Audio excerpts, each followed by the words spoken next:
Apologies.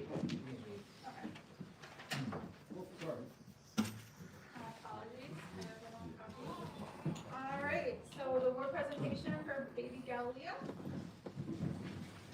Good evening. Good evening, Mayor and Council. You'll be very happy to know I got a horrible sore throat, so I won't be able to talk.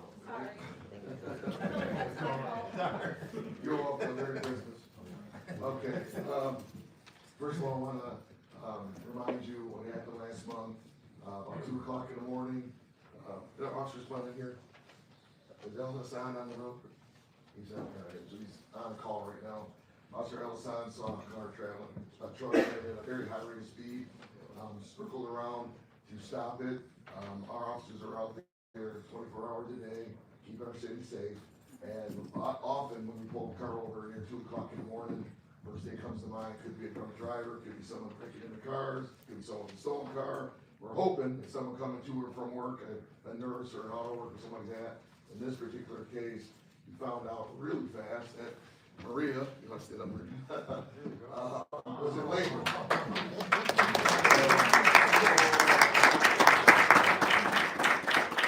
So first thing Officer Elson did was call for an ambulance and for help. Our team came, Officer Holly and Officer Hashem came. They have about 10 years experience. We stole him from somewhere else. Mo's been here almost 3 years now. He was the senior officer, which is considered M10, and he jumped in and actually took care of business. So exactly what we're trying to do here in Melvindale, courageous, calm leadership. He was able to do that at night with the help of his brother from Dearborn United Dispatch, talking through it. He came out fine, and then our professional fire department came, well, chief.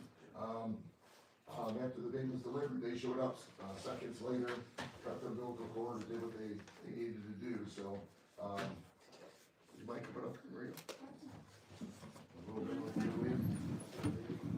So, one of the things I want to point out that Maria told me in the hospital was that she was very impressed the way our officers worked as a team. Officer Elison and Mo asked me who moved the cars. Both of our officers blocked the view from anybody passing by. They weren't right in the doorway and gave her respect and her dignity that everyone deserves, right? So we're very proud of them. So I want to start off by giving a unit citation for Elison, who's out there serving and protecting, and also.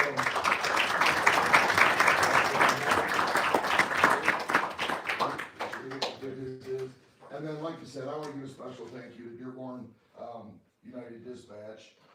Mo's brother Joe couldn't make it today, but he'll tell you, hearing his voice also kept him calm. And again, that courageous, calm leadership really makes a difference. So I'll let you give this to your brother. And then this one is for you. So thank you. Appreciate it.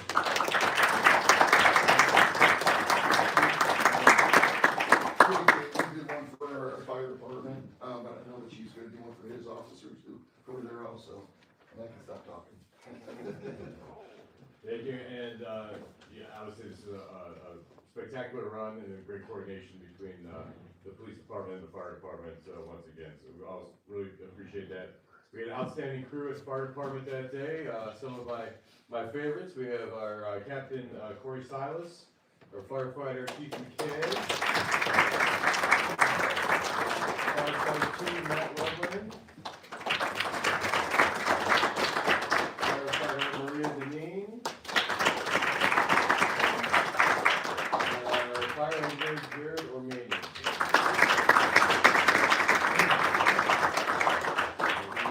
These men and women work alongside the police department. The police department did a great job getting everything coordinated prior to our arrival. Came in, assisted with them, cut some cords, and got a safe transport.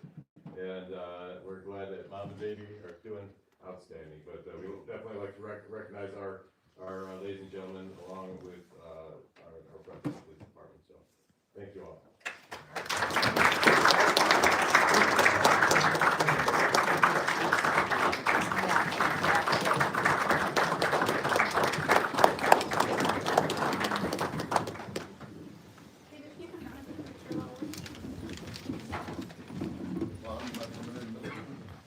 You guys want to, well, I guess we'll get everybody.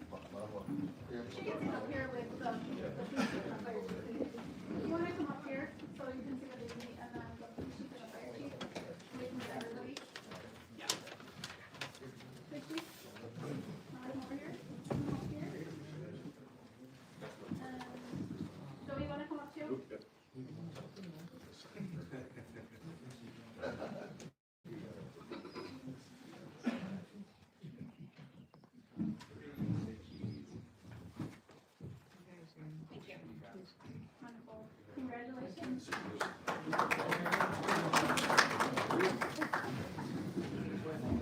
That's again, I think this highlights the cooperation and the teamwork between our cities and our departments. I appreciate you guys.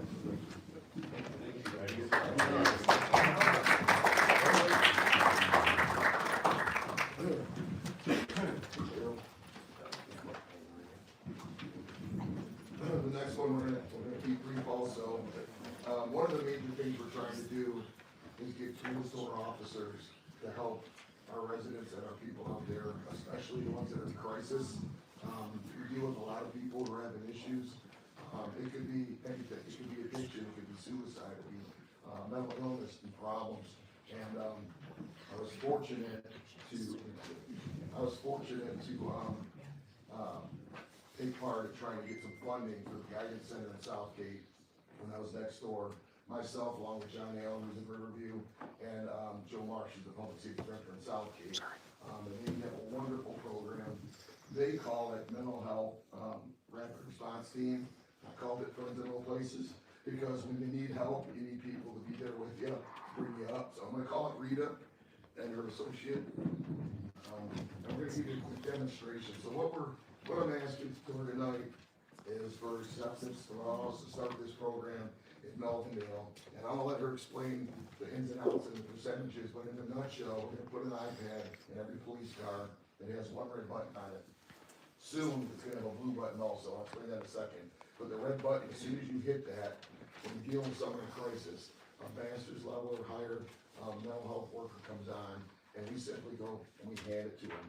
And I've seen it in action, they do all the heavy lifting, and they're able to get people in treatment right then and there on the spot sometimes. They open up a new facility, and they open up a new facility next door in Allen Park next year. So during the day, we can drive them right there, but if it's on a weekend, we'll give them the iPad, and keep it. The best part is it costs nothing to the city. They pay for everything through this grant. So Rita, if you want to come up and introduce your friend there. Good evening. Good evening, thank you for inviting us here tonight. We have a program called our Mental Health and Rapid Response. And as Chief Egan said, we have master level training clinicians who man an iPad 24/7, 365. They have a simple task. We give these to the police officers. There's a one red button on the iPad. They push that button and a master's level clinician comes on the iPad. You might turn around so the audience can see it. They get very preliminary information from the officer on the scene, the name, the address, what's going on, and then we take over from there. We screen the client, we help that officer ascertain if they need hospitalization, and if they do, we don't interfere in that, the officer just takes it from there. Otherwise, we invite them to bring them into our clinic. We have an urgent care behavioral health that's open to midnight, 5 days a week. So we are able to help this person get connected with services. So our average time in assessing a client and knowing where they might land is about 10 minutes. We have a over 60% conversion rate from hospitalization. So 60% of the people that your office is in contact with, we can hook up with mental health services. And even if they don't want to have mental health services, our team follows them. They call them, they contact them, they make sure that everything's okay and that they're safe. If they go to the hospital, we have a team that goes into the hospital to make contact with them, to introduce them to mental health services, either at the Guidance Center or any agency that they want to go to, will assist them get there. If their clients come in and they want to go to team mental health, we help them set up an intake appointment with team mental health, and we move them on forward. Joy, she's gonna demonstrate how simple this Usually is. within 30 seconds or less, somebody comes on, and if it doesn't, it goes to the next person. So We do have a redundancy, so within 20 seconds of the connection, if that iPad isn't answered, it goes to the next person who's on call. We always have at least 2 clinicians on call, as well as a supervisor on call. the internet password. Yeah. It's still connected? Yeah. And what happened from our end, getting down in Detroit almost 30 years ago in Cass Corridor, we might commit 7, 8, 9 people a day sometimes. And before we're done doing the paper. Hi, Contact's Josh. out. Here we go. So Josh is one of our supervisors on the team, and he also answers the iPad for us and does assessments for us. Josh used to be our supervisor here in our mental health drug response, program. He's moved on to something new, and we're in the process of hiring a new supervisor. Okay.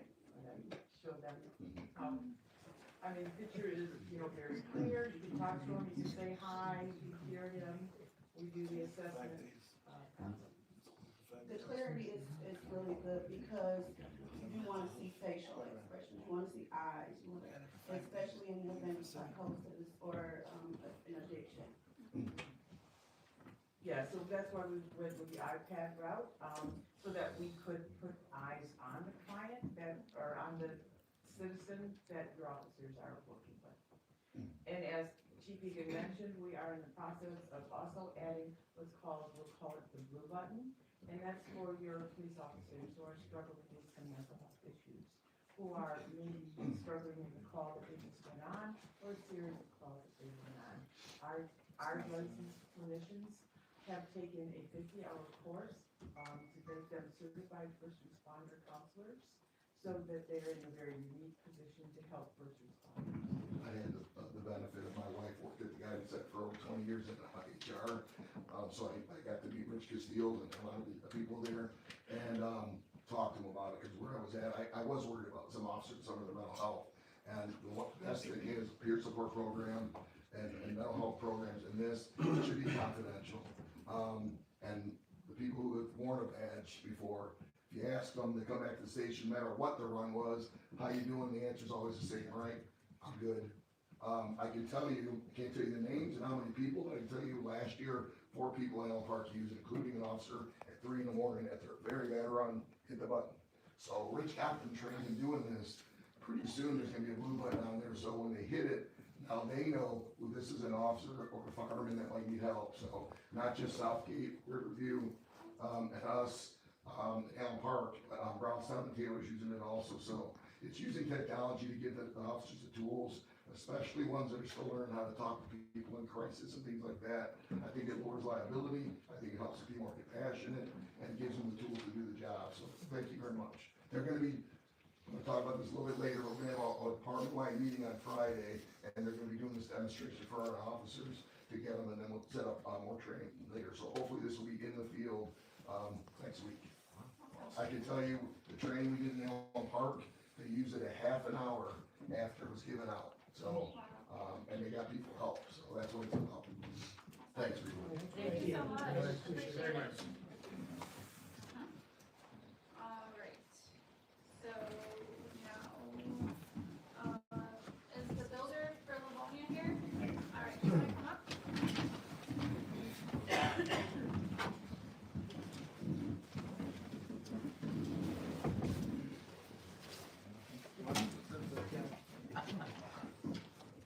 Good evening. Good evening, council. My name's Danny Berry. I'm the owner of Livonia Builders, family business, been in business since 1970. I took it over from my parents about early 90s. We've probably done about 1,500 units in our 55 years of existence. Brad Burns had approached me on a situation that you guys have here. You have some city lots, one that has a house on it that has to be demolished. He's been working in the communities that I've been building in the last 2 years, and that's how I got to know Brad. In Brownstown and Allen Park. We're currently building in Allen Park. There's an old school site, I don't know if you guys are familiar with it, over at Allen and Southfield. There was 34 lots there. We've already sold 32 of them in a year. We're a little different than most builders. We keep our margins tight so that we can build affordable product. Like over there, I didn't have any investors. I only want to sell to young people and help them get a start. We've been very, very fortunate in our years in business, trying to give back to the communities and do situations like this, like we did in Allen Park, with cities that want to work with us.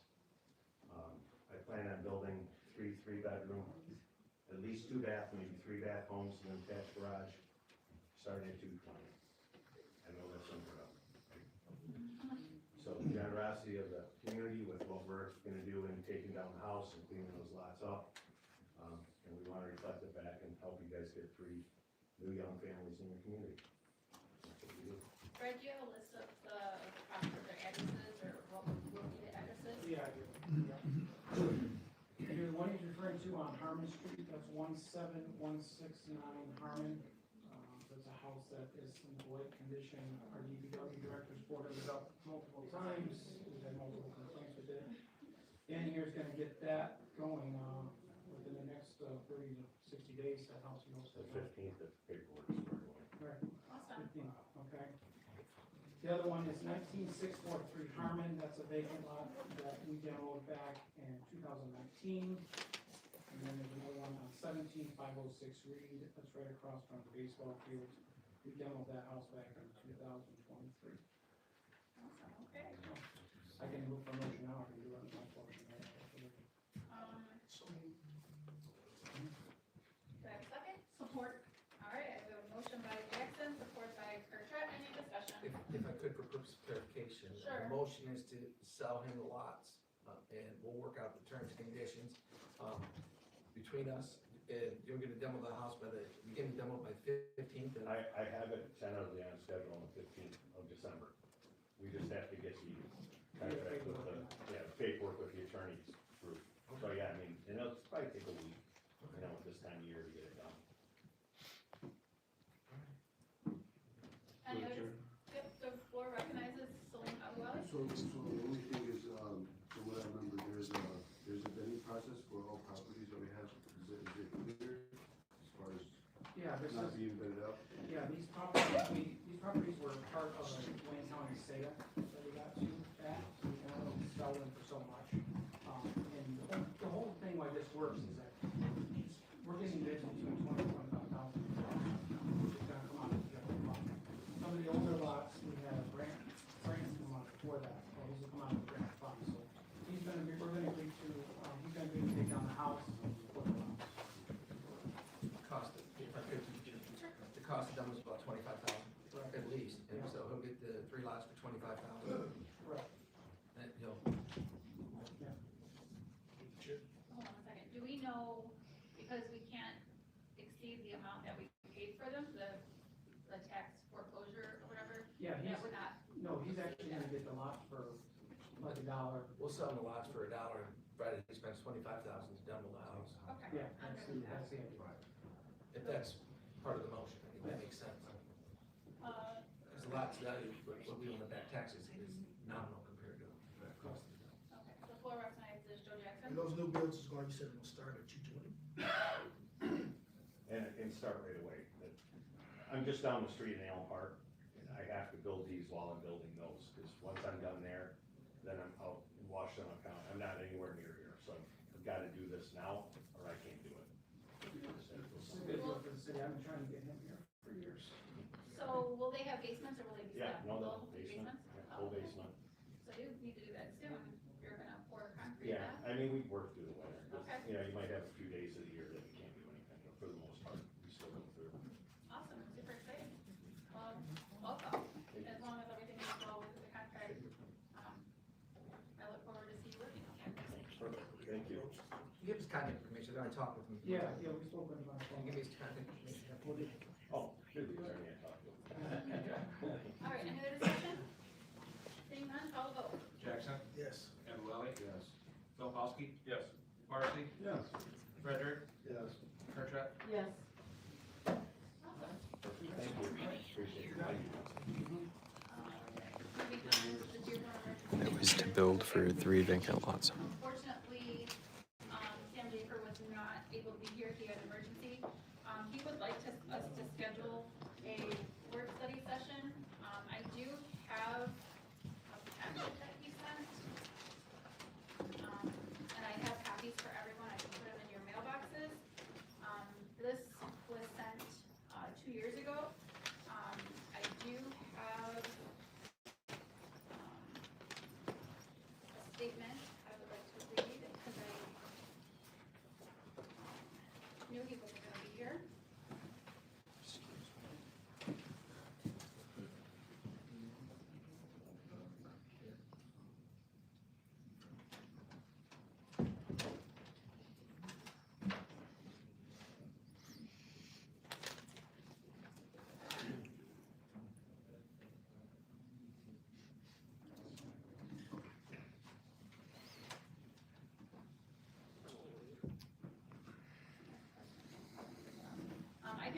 sent this copy and put it in your mailbox as well. I think that there was some misinformation, and I want you to hear both sides of the story. As the mayor, it's my obligation to make sure that, we're doing things in the best interest of our residents. And when, Mr. Murray from the fire department came, nobody asked questions. I do have also a copy of Public Act 390 and what that entails. What it states is that by making Dearborn our emergency manager, it takes the authority away from myself, the council, and our police chief, in any emergency situation. And so, if you wanna schedule a work session now, or, once you guys have a date, Sam Jafer will be more than happy to come out. We've used the county for a long time, it's working. I know to get funding, it's more likely to go through the county. Like, the state's more likely to send funding to the county than they are in other cities. And so, we can schedule that work study so that, Mr. Murray can be there and Sam Jafer from Homeland Security. Or Mike, is he the undersheriff or he's Homeland, he's Homeland Security? We have to do what's right in the best interest of our residents. And I don't think that we're doing that. So, If I could through the chair. no, we're gonna schedule a work study and we're gonna move on. So, unfortunately, I thought that, Mr. Jafer was gonna be here, but he had something come up and he could not. He asked if we would schedule a work study so that he can come out and address the issues, that I didn't really realize were gonna be an issue, but why would we want somebody else to handle our emergency funds other than our own community? So we will study a work session and have all parties available to meet and discuss this, and then we will put it back on the agenda for a revote. At this time, Hennessy Engineer, do you wanna come forward regarding the Sparks Grant bid awards? Mayor Council, so we were able to successfully get 3 bids awarded through, the Spark Grant for different, activities over at the field house. The first one was the, I'm looking to see, we did the kayak launch. So they're gonna put in an ADA accessible kayak launch on the backside off of the boat ramp. The other one, the KAD was also a little bit around, was for the pavilion, the picnic pavilion with tables, chairs, and, trash cans in that area, just adjacent to the boat launch. And then the third one was for, CNS Construction Management was a little bit to turn 2 of the existing rooms on the inside of the field house into restrooms accessible from the outside. So that anyone using the kayak launch, the picnic pavilions would have actual access to ADA restrooms on the inside. All of the bids came in under our initial estimates, which is a great thing. We've also worked with the Spark Grant to add additional things to maximize the amount of grant money that they were offering. So they're in review of that right now. What we're looking for is approval of these 3 bids. And then while the DNR is approving the change orders that we've submitted for additional items, they're gonna come back to us with those and we can bring those to council as well. Also, so you're looking to approve all 3 of these? Correct. You want separate? You could do a motion, that one individually, but do jointly. Alright. So I'm looking for a motion. You said the first one was AD Construction? KAD. Oh, KAB. They were actually, so they did the kayak launch. That was the first one for $79,900. And then if you wanted, they also won the low bid for, the pavilion and, accessories, site amenities that go with that as well. And what was the cost of that one? That one was $114,528.86.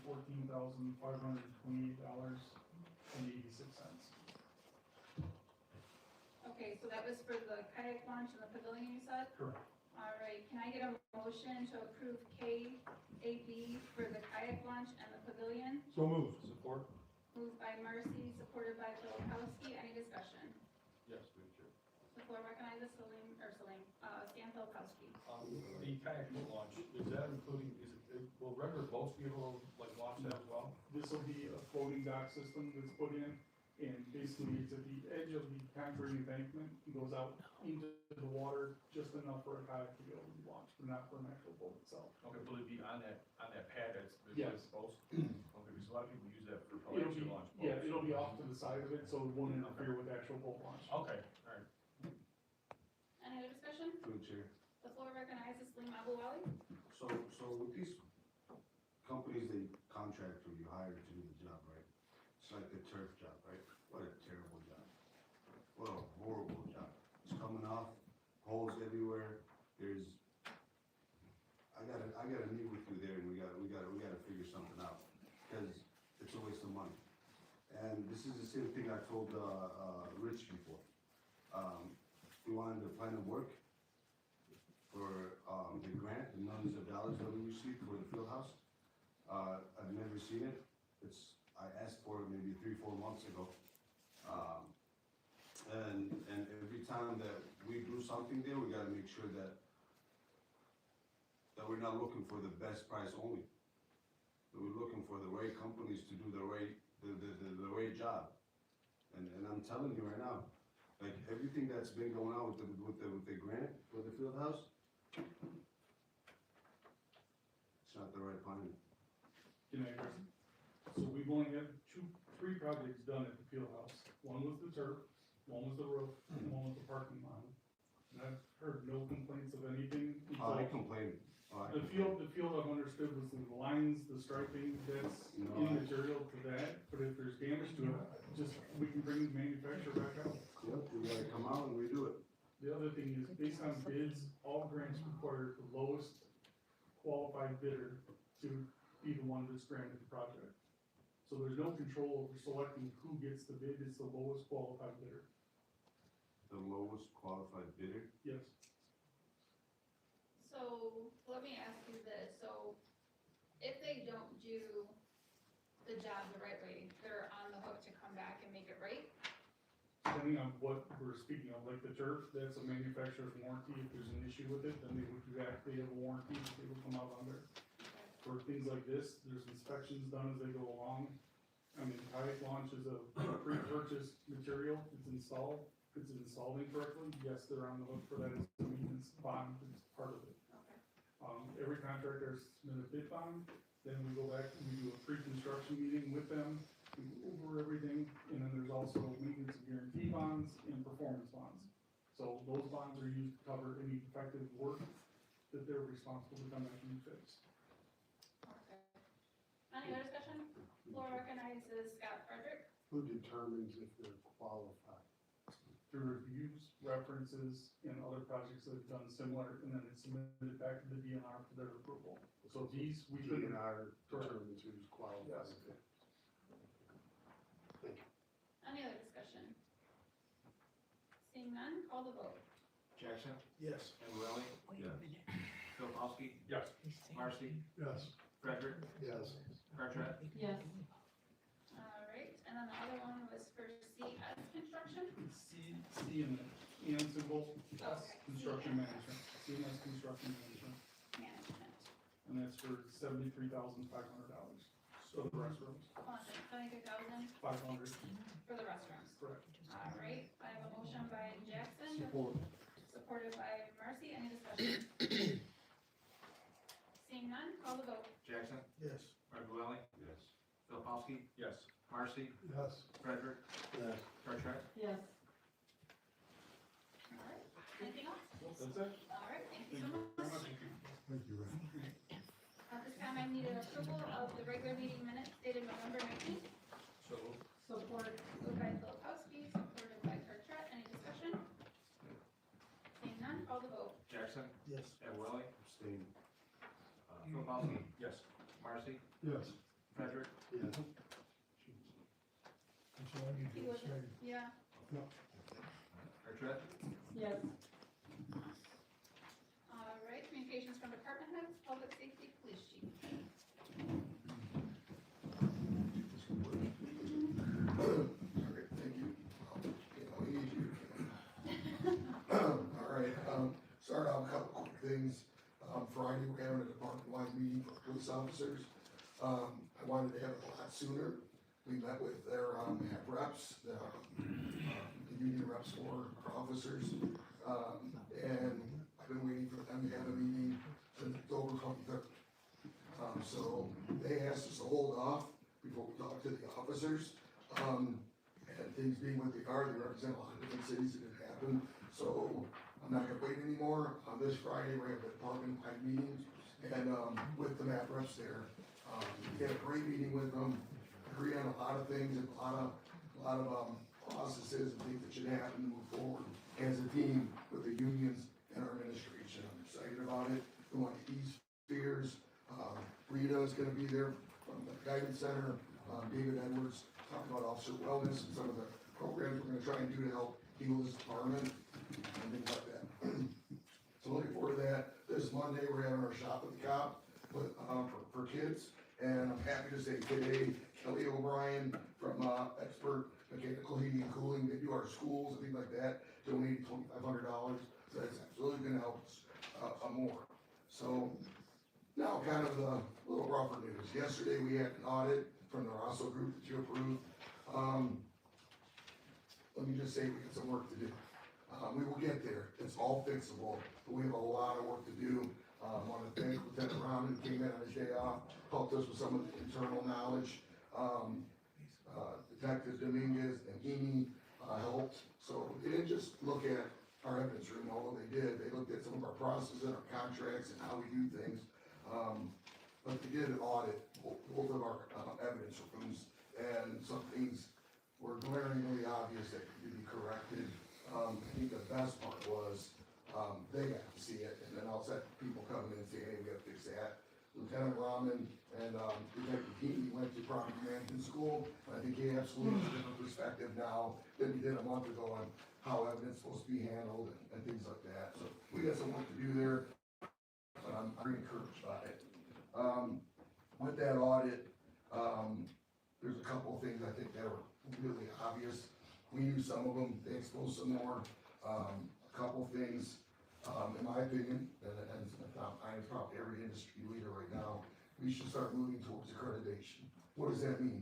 It means we have the best policies, procedures, training, and the officers, with the most confidence and understand how to do the job, and then we gotta give them the tools to do the jobs. Two glaringly obvious things, that I wanna bring to your attention again. They noticed, we noticed, Assistant Chief noticed, we don't have cameras in our interview room. I don't know how we're functioning without it. Currently, we'll take a body camera, stick it on the door. It doesn't comply with the laws or Benton County prosecutor. One of the things I'm asking for, I know the city administrator, and we're looking at putting cameras in different places. I'm 100% on board with that. This is kind of unique. We have Axon body cameras, we have Axon tasers. I would like a motion, so maybe we can talk about it, to see if you would direct me to talk to public safety to move forward to update our camera system to an Axon, interview camera system. And what that does, it meets the laws that are current. That whole interview room needs to be recorded, so we can prove if we have a confession or someone accuses us illegally, exactly what was said and done. And then there's a drop-down menu where you send whatever prosecutor it's going to, the whole file goes. Nothing can be edited, nothing can be removed, nothing can be taken out, into their system, which is called evidence.com, which is the standard in Wayne County right now. Some cities do it, they're trying to get caught up with the times. Taylor has that system, so if any of you like to see it, I'll be happy to take you and show you. We visited it. So you don't want to see around and convert it to a disk and then drive it down to Wayne County. They don't want that. And honestly, Wayne County's so busy, you gotta get it in really quick, otherwise your cases fall down. So being able to do it the right way, I'm asking that we use this opportunity to give our officers the best equipment we can and the best training we can. So that's my first motion, I'm asking if you can direct me. Moved by Jackson, supported by Filipowski. Any discussion? For purpose of clarification, the motion is for you to go out and purchase the Axon video equipment or have it installed or get it bid? So my motion is for the mayor and council direct me to go to the right body, the Public Safety Commission on the night, and ask them if we can purchase this, and then once we have that dollar figure, I come back to you, I believe, and you approve it. So I don't wanna jump ships here, but I do think you need to know where we're at and where we're going and telling you how we're gonna get there. So that's not cheap, but it's not gonna be as much as the next thing I'm gonna ask you. So, I think the way this is done is you go to public safety Yep. first, and they send a recommendation to us and say, we're requesting to purchase, Exxon body cameras or Exxon cameras for the interview room.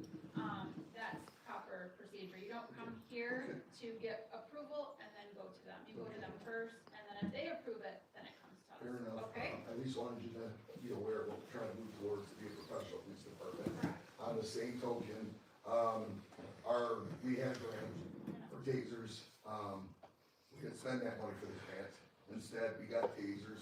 Oh, sorry, yeah. So we have a motion on the floor. I'm sorry. Do you wanna withdraw your motion?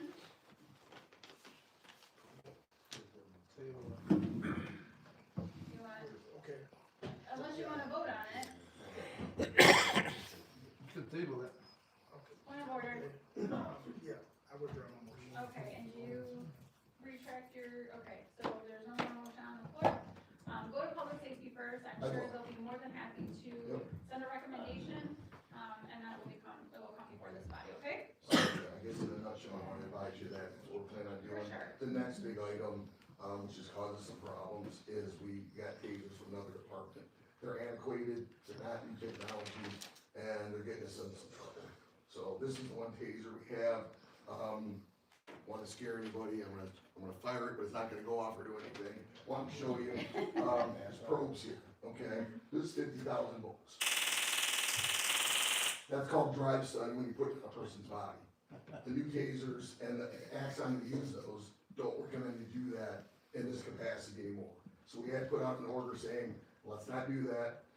The next big thing I'm requesting is the new tasers, and just like the camera system, I think we need to go to Exxon tasers and get the best ones that are out there. The Exxon tasers that are number 10 don't do this. They have 10 different prongs, so instead of having a cartridge here and the other ones have cartridge here, they have 10 there. And so when you shoot a taser, and this is less than lethal, where it falls on the continuum, we need to do some better training, we will. You have to have 2 different probes to hit. This one does a little bit different. Real quick, can you explain how that works and how it's different from this taser, the 10s? So this is the X26P. This is a discontinued model.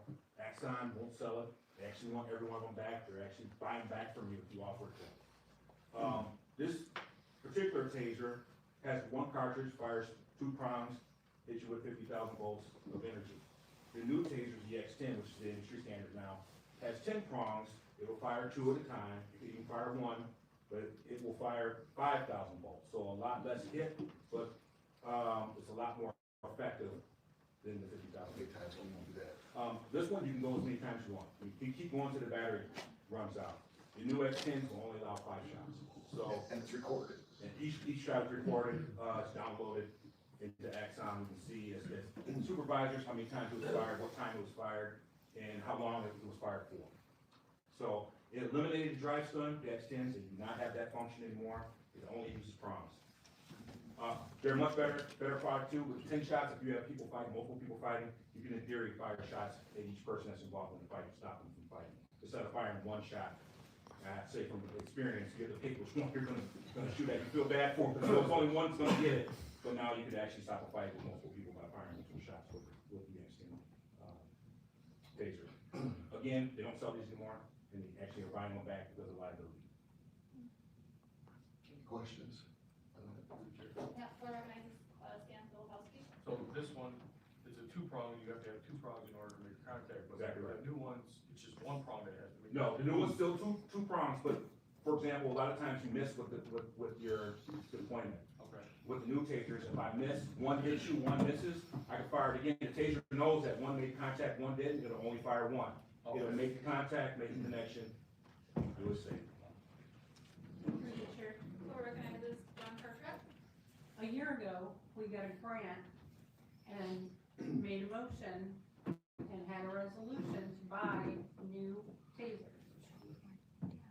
Did that not happen? I don't believe it did. I don't know. I don't believe it did. These So- aren't new. You could have bought them yourself. couldn't have bought these a year ago, so there's no way these are purchased. I We don't know had what a the market came from. $40,000 grant to buy I think it was these $55,000, which could, and they a were big at portion, some but- tasers.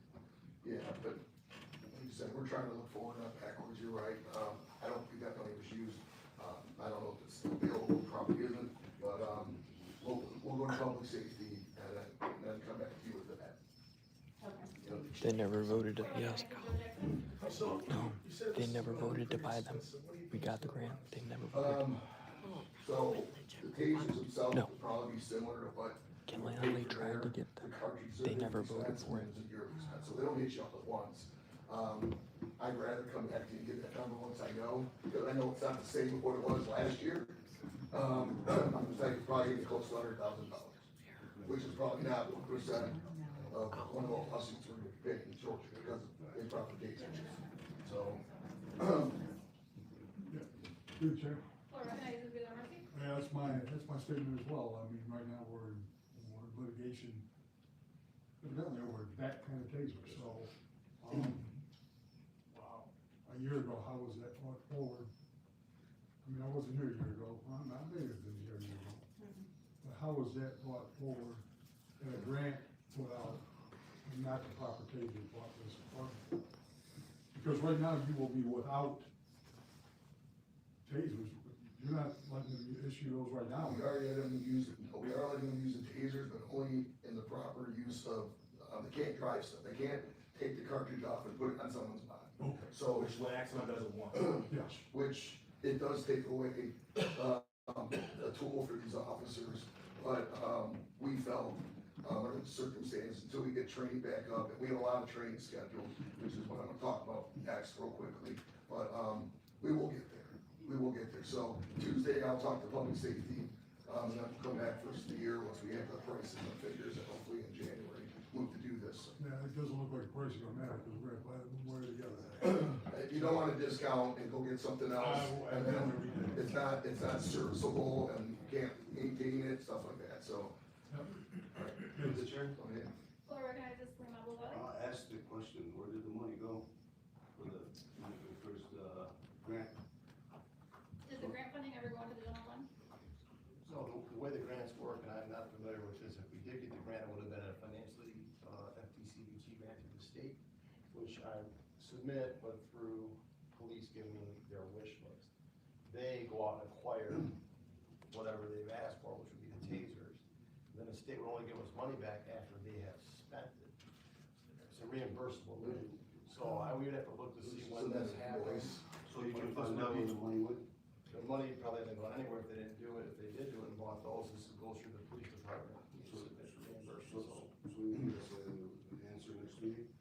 we'll have to find the grant, so, yeah. Okay, can we ask the county for dollars too, to match? And you can ask anybody you want. Just do it. Yeah, you know, I'm not opposed to my answer doing that. No, actually. I don't know, we'll get it, we certainly can ask. Okay, like I said, that goes to just my last topic of training. We're in the process of trying to set up training and go through that route. Our officers need to be trained on a lot of different things. I talked today, matter of fact, with, attorneys from who represent some things for legal updates. We need to talk about Brady and Giglio, acts like honesty of officers, and making sure we're doing what we're supposed to be doing. Obviously, use of force and tasers, and the biggest thing I think is de-escalation. We will get the officers trained, but I also think it starts with our leadership. And I have Lieutenant Rahman here, because he's absolutely one of the bright spots I've seen in this department. His bachelor degree, 4 languages, he's got great temperament. I didn't wear a uniform, because I was stand next to him, because he's squared away. That's what we're looking for, right? That's one of the things we need to do, a uniform committee, a citation committee, so we have the proper standards in place. One of the things I'm looking at doing, and again, I know I go through civil service, I guess, we want to get him in staff command. He was a corporal 4 or 5 years ago, then boom, sergeant, now lieutenant. He's my only lieutenant, he's my senior patrolman, senior officer, I should say, with 10 years on the department here. Our job is to get him ready for the next step, hopefully either his position or my position, and that's in our 3 or 6 year or 10-year plan that we're hoping to do. So getting him in staff command, Teddy already been accepted. that will help him understand what those standards are, why accreditation is important, why ethics are important, why recruiting and retention and officer wellness is important. So I'd like to see him do that, as well as hopefully get some de-escalation training that he can help me and Assistant Chief train our whole department, the trainer thing. The next thing is with working with MAP and our unions. We talked with them, we're gonna get them, our sergeants in specialized training, so after him, we know where to start. Hopefully Friday, we knock that out with the union and their representatives. We truly wanna build up this department, not cut off their legs, so there's been too much negativity, too much, you shouldn't have done that, you should have done this. I truly wanna rip off the rearview mirror and look forward, that's what we're gonna do.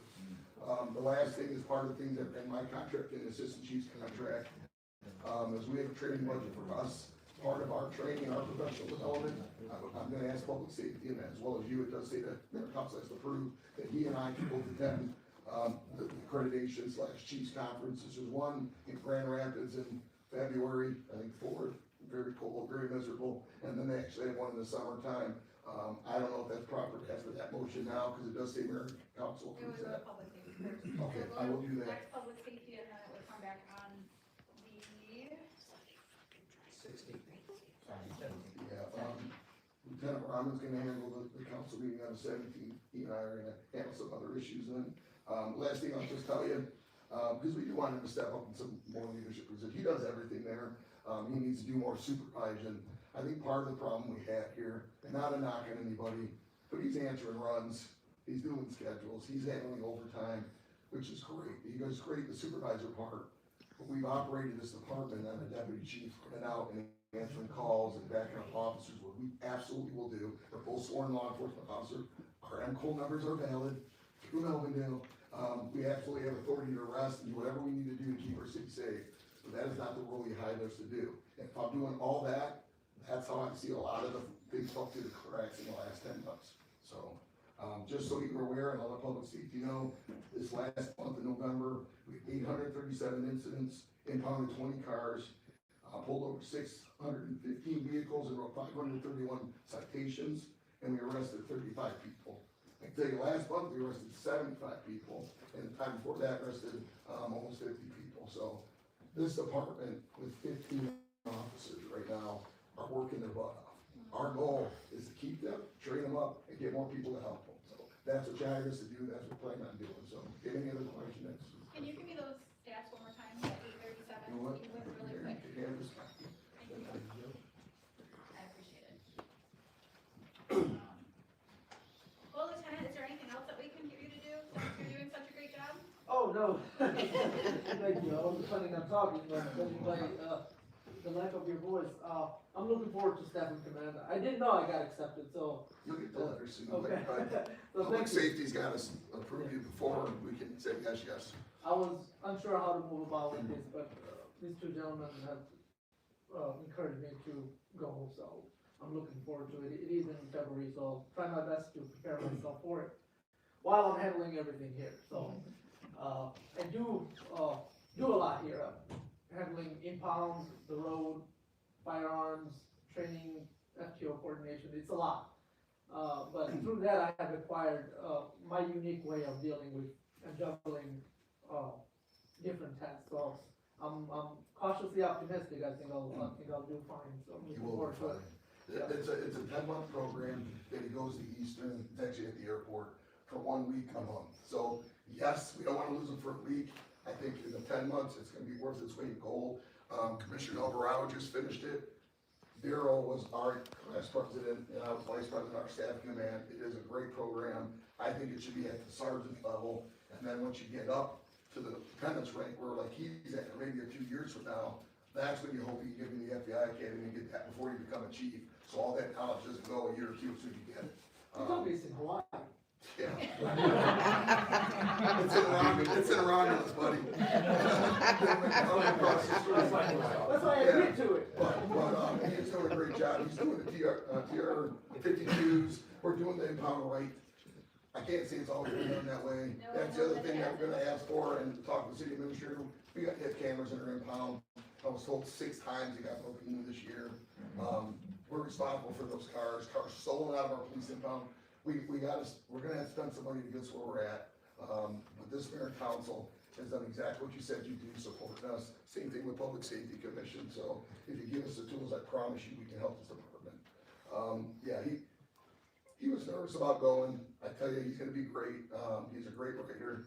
And one of these days, we'll let you tell you how he does stuff with the FTO with the way he does training. I've never heard of, it might be a good staff command project, although I have something else I wanted to do. Where he has, what's it called, the history of The Oakwood? legend of Oakwood. The legend of Oakwood, where he teaches people, to learn the city. I don't know. Before the hook comes, that's all I have. Anybody have questions for the police chief? Seeing none? Okay, perfect. Public safety fire chief. Good evening, Mayor and Council, Joe Murray, Fire Chief. Just a few things, the review, we just, received 2 grants. One was for, about $500,000 for training, and also for cancer screening for all of our firefighters, cancer screening, last special operations training, and, some training prompts as well. And we also, participated in a regional grant with Detroit Fire Department, where we received, new powered stair chairs for all of our ambulances, so going up and down the stairs takes all the weight off the patients, or supports the patients, takes all the weight off the first responders, because a lot of times it's really, challenging getting people up and down tight stairwells, a lot of back injuries, a lot of injuries to, paramedics, because of that. So, we just had those orders, we're really looking forward to implementing those, very soon. The only, other thing I wanna mention, we did just, we had a few retirements come up, and, we just hired 2 new firefighters, who'll probably be starting around for the first of the year, so we're looking forward to having them come in and get back with everybody, so. On that, I also wanted to make mention, related to emergency management, is that, when we first, came to work for the city of Melvindale in 2013, we were delegated and contracted to provide emergency management services. So the fire department has provided emergency management services since that day. So when we talk about some of the information that I think that I've heard is maybe not as accurate as it should be, the day-to-day emergency management operations of Melvindale is being done by the fire department. Jim's out on a daily basis. He's at Cougar Terrace, coming up with emergency action plans. He's doing emergency action plans for Melvindale days. He's doing for the parade. We just gave out water. It was us. It wasn't the county that was doing that. We're working with Melvindale, with the police department and DPW. And that's how it's been. COVID hit, we're running the vaccine center, we're the ones delivering vaccines, we're doing the heating and cooling shelters and the senior services, that's been us. So I just wanna make that clear that we have been providing emergency management services for the city for 13 years now, I think. So I just wanna put that out there. The reason that we are making this request, and the reason that we had brought it initially to the council for this Public Act 390 is for one specific reason, and that is for during times of disaster, it's easier to go directly to the state to make requests for resources. You have to remember, when you're dealing with the county, they are dealing with 43 other communities, right? Outside of Dearborn, Canton, Livonia, Trenton, a few other ones are Public Act 390, right? So we can all go directly to the state to ask for resources. We need a water tanker, we need a backhoe, we need whatever, we can go right to the state. The county has to survey 43 communities and find out what they need. It's just a delay. We're not against the county, we work with the county all the time. It's just, we're trying to streamline the process. And you also have to remember that disasters don't know borders. So when a flood hits, it's not just gonna be in Dearborn, not just gonna be in Melvindale, it's likely gonna hit, if a tornado whips here, it's probably gonna be in both of our communities. So what we wanna do, and this is after a risk assessment that we did, we noticed that this was an issue. We don't wanna be in a position where we're going to the state for resources, then we're going to the county for resources, when we're coordinating the response for everybody. And that's, unfortunately, some of this Dearborn, Melvindale things got thrown into it. That's not us. We are Melvindale's fire department, we work for Melvindale. We serve the citizens of Melvindale, just like we serve the citizens of Dearborn. We love everybody equally around, over here at the fire department, so I just wanna put that out there.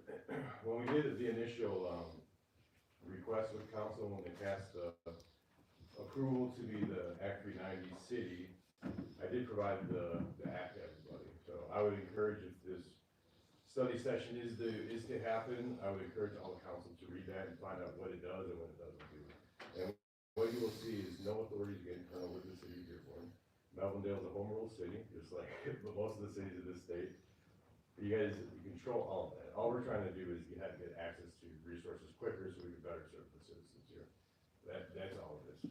So I just wanted to, make those points. I appreciate everyone's time, and like I said, encourage you to look it over. Anyone has questions on it, I'm happy to answer questions. And that's all I have. Thank you. Any questions for the fire chief? Seeing none, we're moving on. All right, public works and water director. Evening, everybody. How are you? Good, how are you?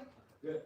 Yeah, just got the Wayne County ambulance permits and motion for, we do them every year, grade, close the streets, and maintenance on the roads. Motion to accept, Wayne County permits. Moved by Filipowski, supported by Jackson. Any discussion? Seeing none, call the vote. Jackson? Yes. Evanwelli? Yes. Filipowski? Yes. Marcy? Yes. Frederick? Yes. Sarchet? Yes. Next couple of weeks, we'll give you some information on our water main project out in Latin, our lead service, program that's gonna be winding down, and how well we did with the, money that we got in the grant money, and how far we'll be probably possibly close to not having any lead services in town. We're getting close. We handled that project, we saved money, which got us more good side jobs from us that got us more services. So, maybe a list on that shortly. You'll know where we're at. Good, thank you. All right, chief building official, building department. No, I have nothing else. All right. Fieldhouse?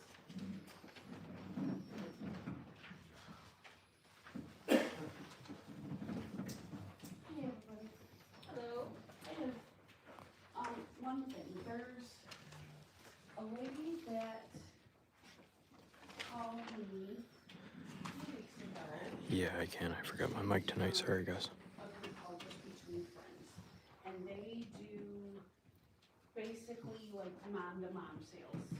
If nobody knows what a mom-to-mom sale is, where a bunch of moms get together, get their baby clothes, their baby furniture, their baby kids, whatnots that they wanna get rid of that's gently used, that they feel they can recoup some of their money with. This place does big mom-to-mom sales.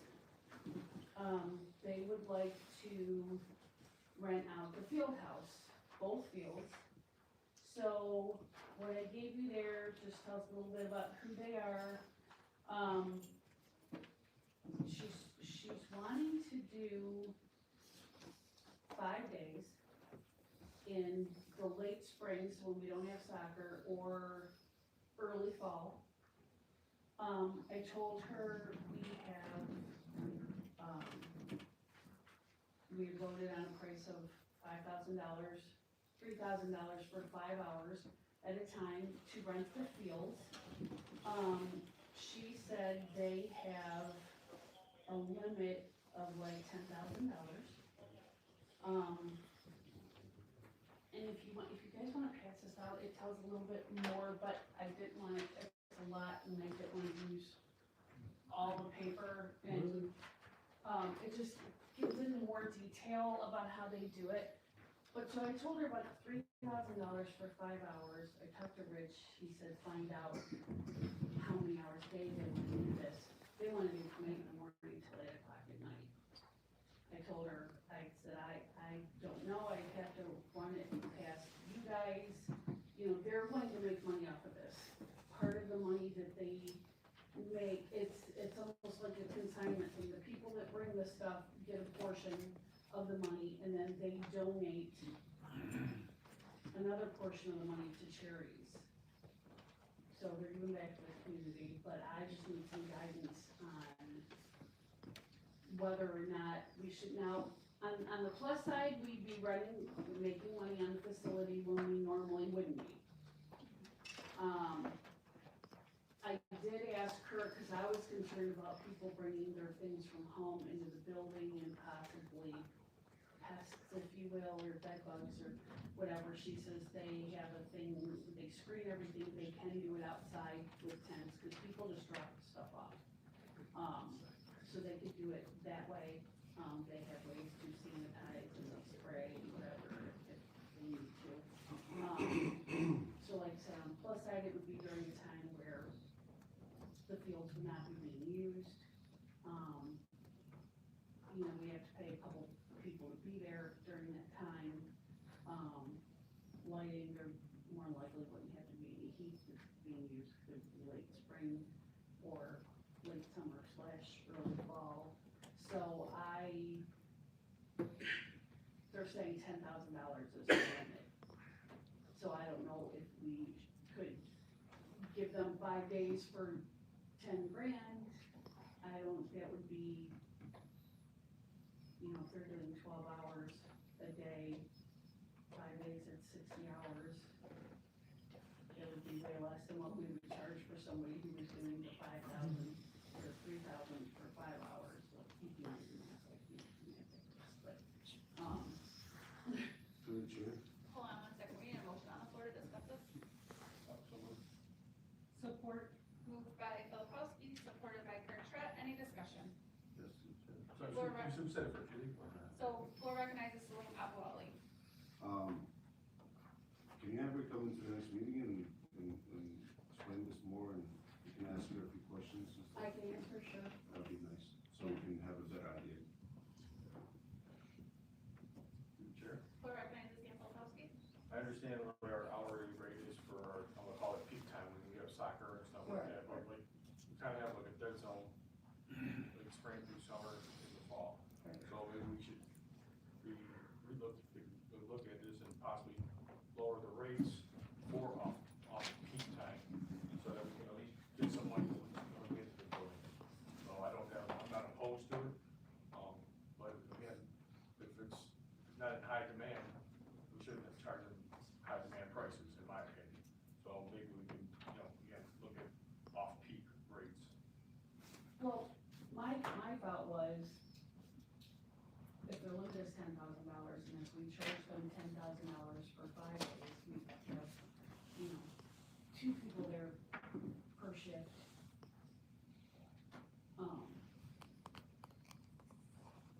You know, while they're there, that's not a lot of overhead, and it's $10,000 more than we would have in there anyway. I mean, it's not like it's a thing where they're making, like the jazz festival we were gonna have when we sold them $3,000 for 5 hours. I mean, they would be making money from that. But these people are not gonna be making a whole lot of money from there. I mean, I'm sure they get credit. Yeah, keep up your budgets on. Yeah. Through the chair. Floor recognizes Don Kirkbride. I agree with Stan. If it's just sitting empty, why wouldn't you do it? $10,000 is $10,000. My concern is how are they displaying this stuff? Are they bringing in clothing racks and tables? Because I'm worried about metal legs on that field and things getting possibly torn.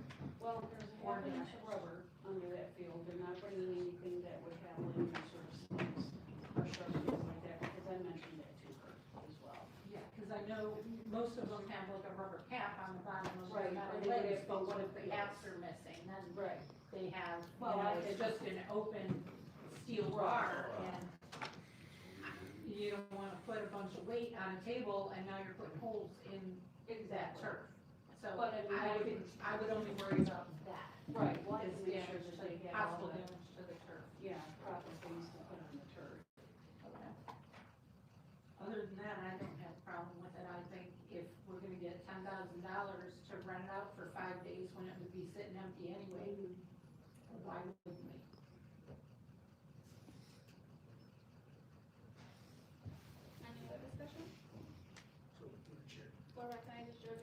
So will we have to get we need a motion to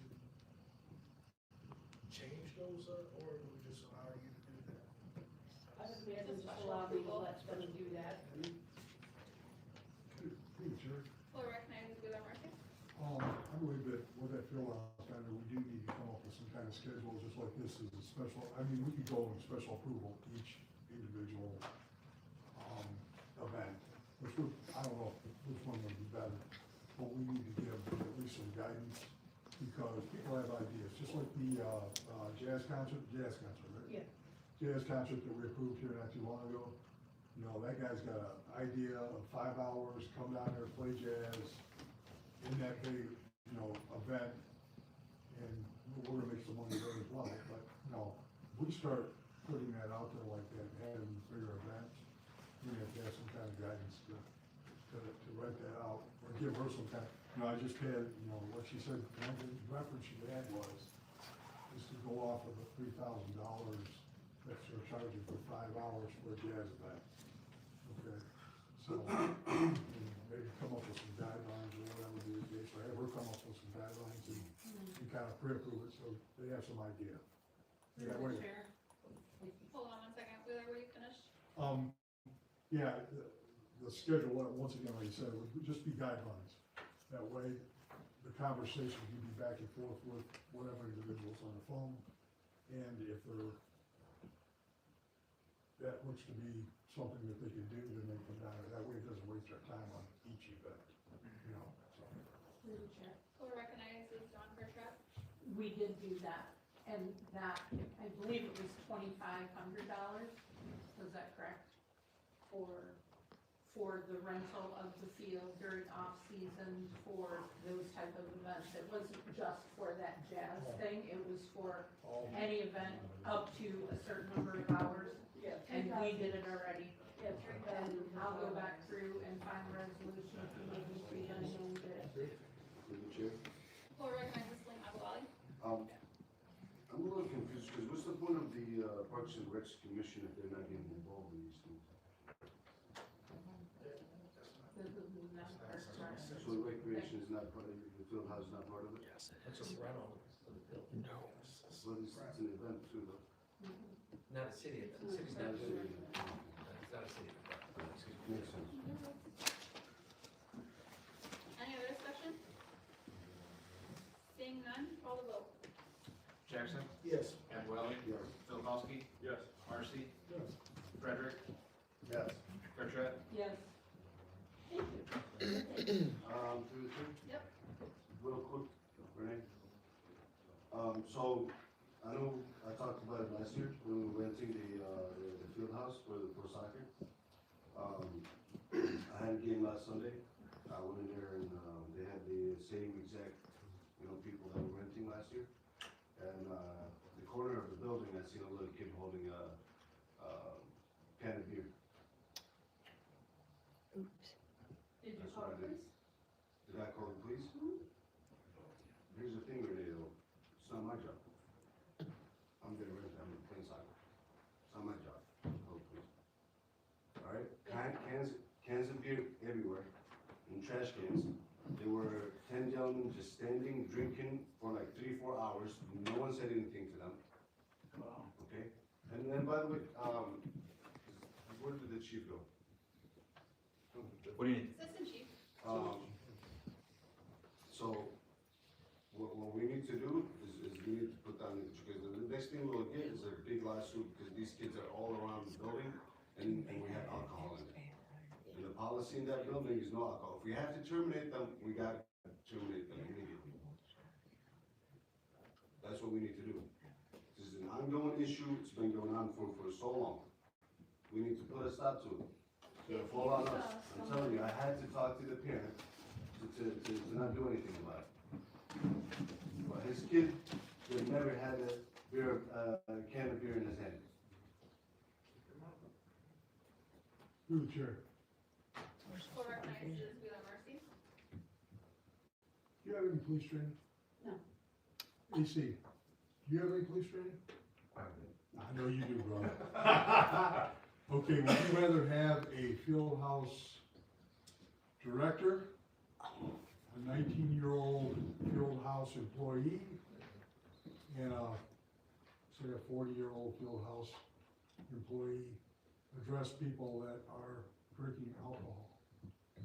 Or would you rather for your police department do it? Optionally, we should deal with that.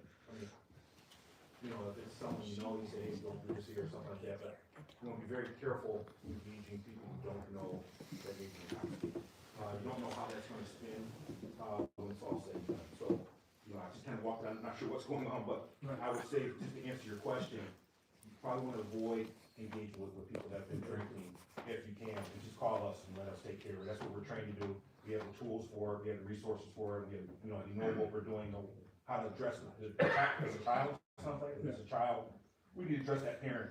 Councilman Applewhite evidently seen a child at a field house during an event with a beer can in their hand. We possibly need some more, or we need a patrol down there just to walk through it again once in a while, just random to catch anybody down there, so evidently that's an issue. All right, let me follow up maybe with you after the meeting. Catch me up, I'm really not clear on what's going on. Just catch me up. No, I just We'll want take care of it. I just want to respond to you. I'm not asking them to address anybody. Yeah. What I'm asking them is to do their job and call the cops when they see someone consuming alcohol. That's what I've been asking for. I'm not asking them to talk to an intoxicated individual in that building. I'm not asking them to do anything that is not, let me talk. And I'm not asking them to do any of that. What I've been asking them for 2 years now is every time they see someone consuming alcohol, and there's a lot of kids in that building, and there's a lot of people that, and it's not allowed, pick up the phone and call the cops. That's all I'm asking for. I never told her to ask anybody in that building to address anybody that's intoxicated. We all have a responsibility to do that. They probably didn't know you were a councilman. They know that she's a field house director. When they come by from here, They they don't throw need it to away, wait they for throw it me. away. They don't need to wait for me. I'm not there 24/7. But you directed somebody to call, Okay, correct? order. You directed them. We'll Just address so you this. can call police. Point of order. We'll address this afterwards. Okay. Oh, that was not Thank you so much. necessary right there. No, we're gonna move on. That. I would really like to No, respond. we are to- moving on from this discussion. You guys can address this after the council meeting. Oh. All right. City Administrator, Finance Director. I'm sorry, excuse me? I said, he can say whatever he wants, but nobody can defend themselves. You guys or can discuss employees. this after the meeting. I didn't mind you from. Go ahead. I'll be brief. I request a motion to authorize the city clerk to publish a public hearing notice for December 17th, 2025 for the 2026 budget. Moved by Filipowski, supported by Jackson. Any discussion? None, call the vote. Jackson? Yes. Welly? Yes. Filipowski? Yes. Marcy? Yes. Frederick? Yes. Bertrand? Yes. Thank you. The next item is, for our janitorial services in this building, City Hall, Police Department, as well as the library. Ryan Lasolia is entering, and you have the letter, it's 7 years. The dollar amount has been the same since 2020, we're going on 6 years. He does an outstanding job. The increase would be $500. Let's see, 1,000. Yes, it would be $500 a month, but only $300 for the City Hall Police Department side is general fund. The other $200 would be a library fund cost. Ryan has done an outstanding job, and just a little history here. When the city was on really, really hard times, we had to eliminate a contracted janitorial service. And back then, we're talking 2012, 2013, they have been around $1,200 to $1,500 a month then. The staff started doing it, and Ryan really took charge of it. He would get comp time for this. Then the city did better financially. You were on council, and Wheeler. This is how this evolved. He's done a great job. I know the chief is just left, but I know Daryl, he cleans that side of the building as well. So he came to me.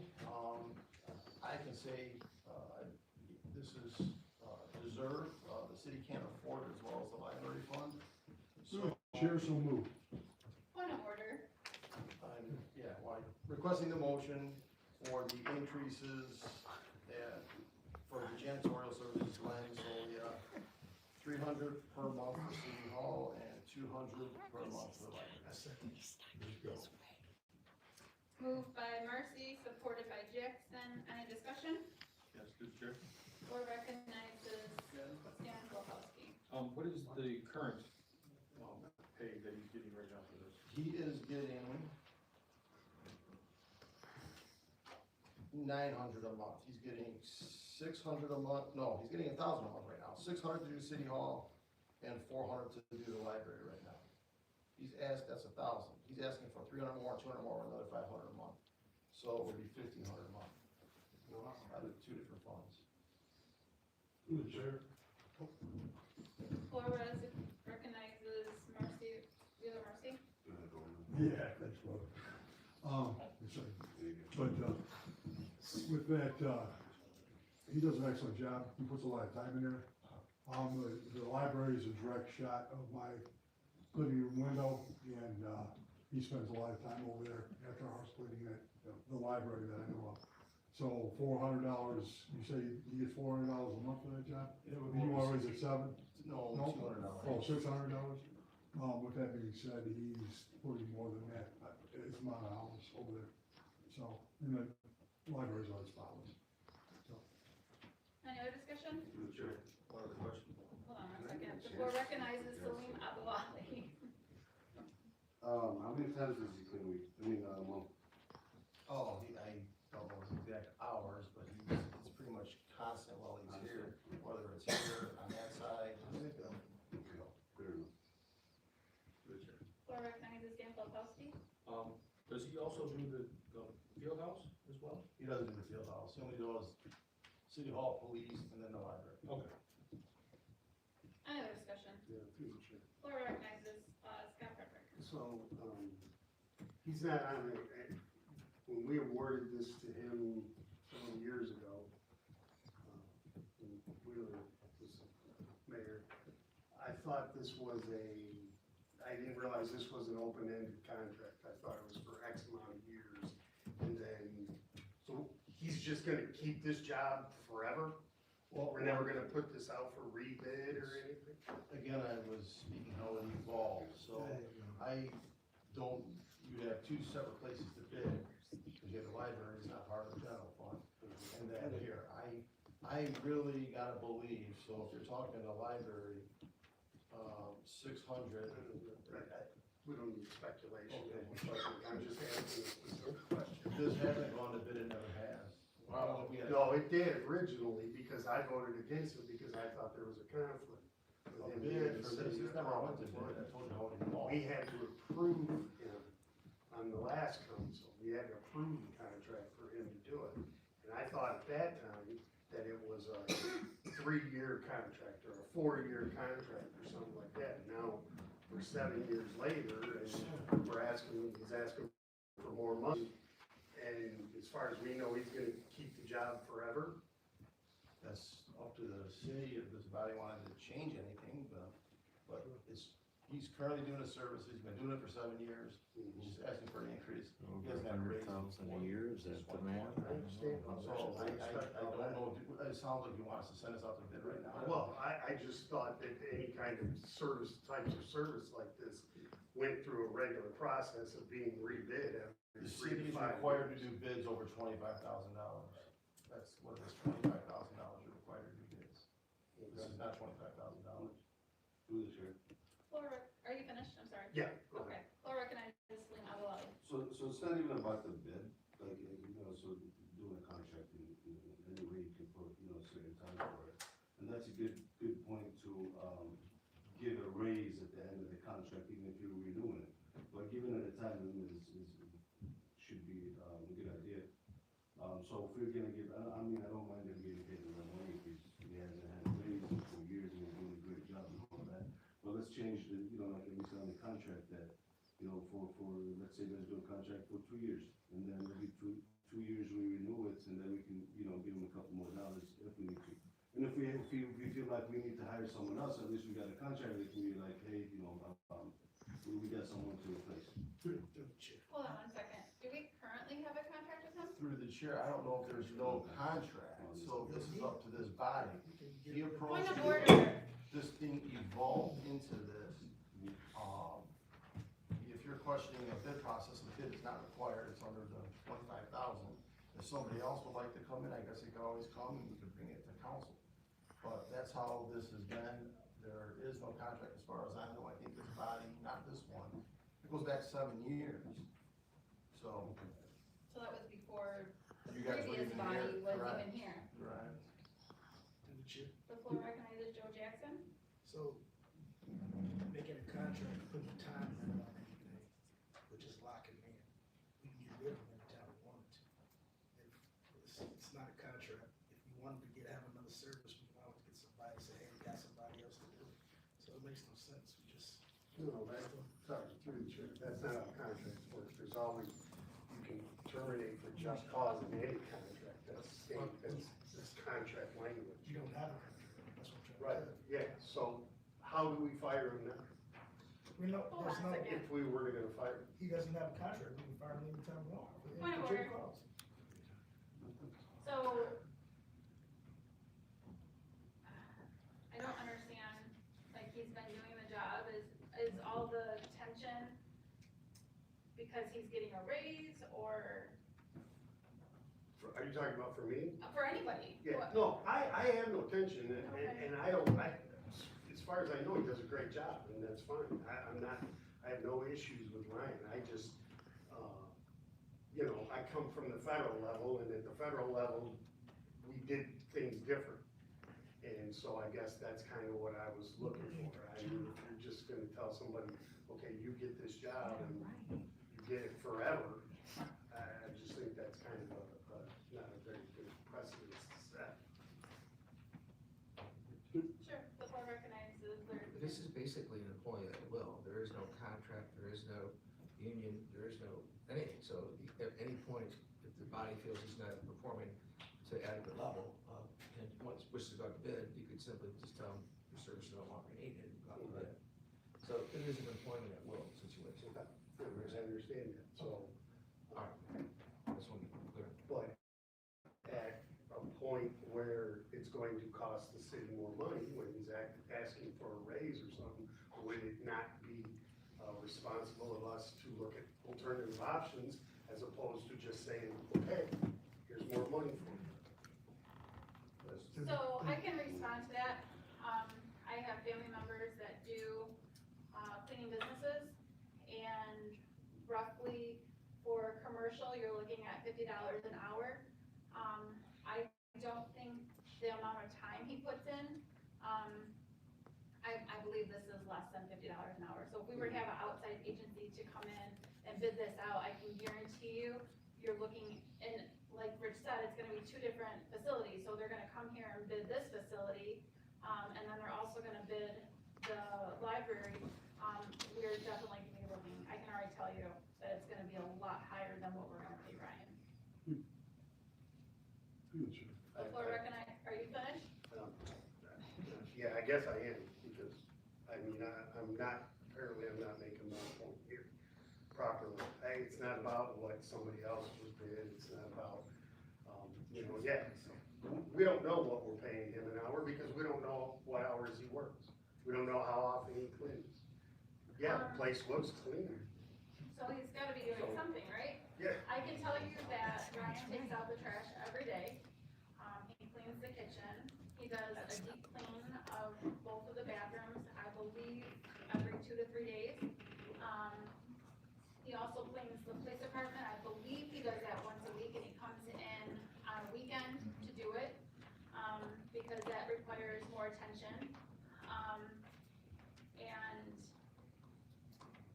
every time that I'm here, he's doing something, whether he's in the clerk's office or cleaning, he's doing something. Just to clarify, I'm not attacking him. No, and I didn't take it as a attack. And I don't want anybody running to him and saying that I don't like him. It's just, I just see issues with this that bother me on a personal level. I think, I I think I heard Wheeler Marcy first. You have the floor. Mayor, we're gonna agree on something here. I mean, you guys are a hell of a job. Yeah, oh, absolutely. Mark it on the calendar. To answer your question, I think what has happened here is because he is a city employee, okay, he's a city employee already. So he's kinda, I don't know if it's bonded or whatever be the case. He's going into all of our buildings, police station, okay? He's a trusted employee here during the day, all right, okay? During COVID, during our term, okay? Way explained to us, we could find nobody who will clean this stuff. Who wants to go and clean bathrooms and toilets in public facilities? You know, cleaners are people that do this work right now, they're all over the place, but who wants to go do that stuff during COVID? And that was one of the reasons why I think we hired him the way we did, because he was already doing it, and he said he would continue to do it. Now, that's just the defense line, defense line. But with that, I understand the point about going out to bid, but like corporate counsel says, $25,000. I did. That's 25.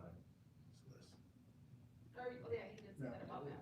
Well, so there's a limit there that we don't have to go out for these reasons. I mean, if we've got a good person like that we've already, we don't have to go out to bid for other things as well. So we've determined that, because it does get cumbersome. And I know what you're saying, if we can get it for cheaper. Yeah, odds are we can, Yeah. but. Yeah, I know what you're saying. We just say, We should go. okay. Yeah. Floor organizes Slim Abdullah. I love Ryan. He's a great guy. You guys are missing the freaking point, for God's sake. It's not, me personally, when I hire somebody, I don't just hire him and put him to the job and I don't know what the hell he's doing or how much he's getting paid or this or that or how many hours he's putting. It's not about him not doing a great job, doing a great job. It's about having a contract, something that you can go based off of.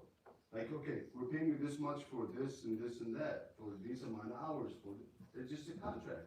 And there's nothing wrong with that. To do that with any position that we have. It's absolutely the right thing to do. And I don't see why you guys don't see the point.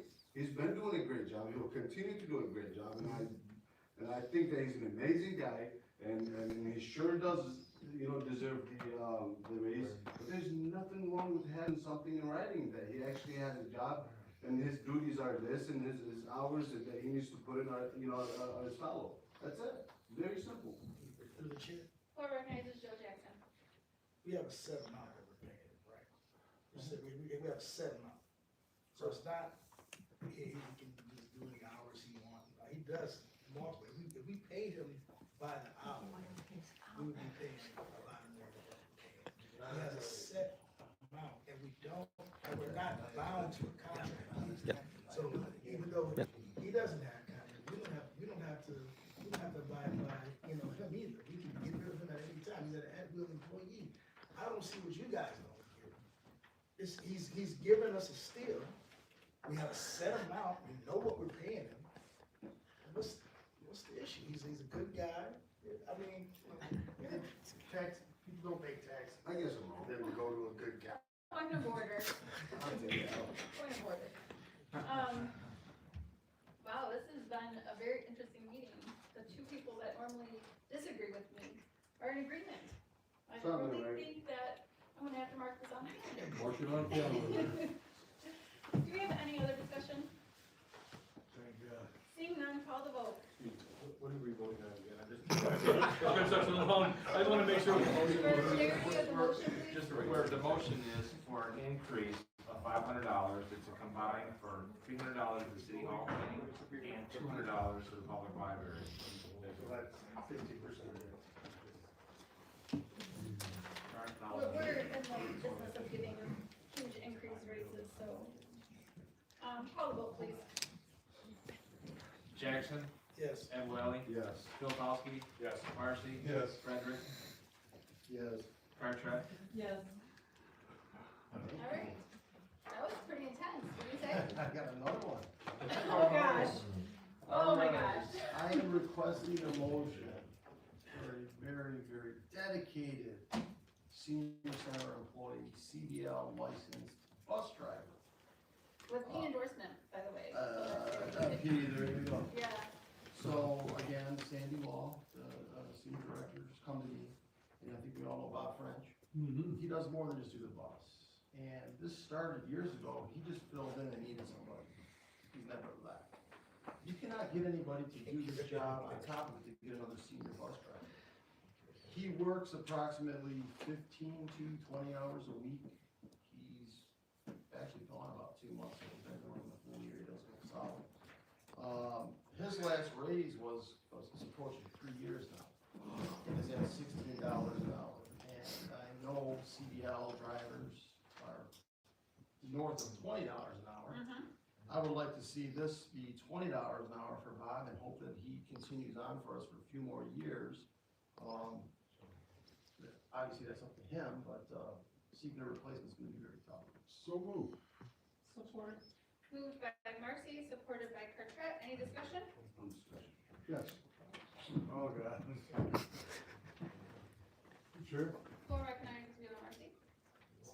Don't ever talk about our chief agent. I wasn't me. It was you. It was.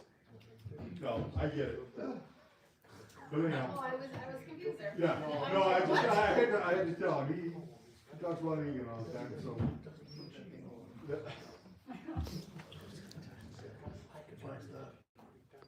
Any other discussion? Seeing none, call the vote.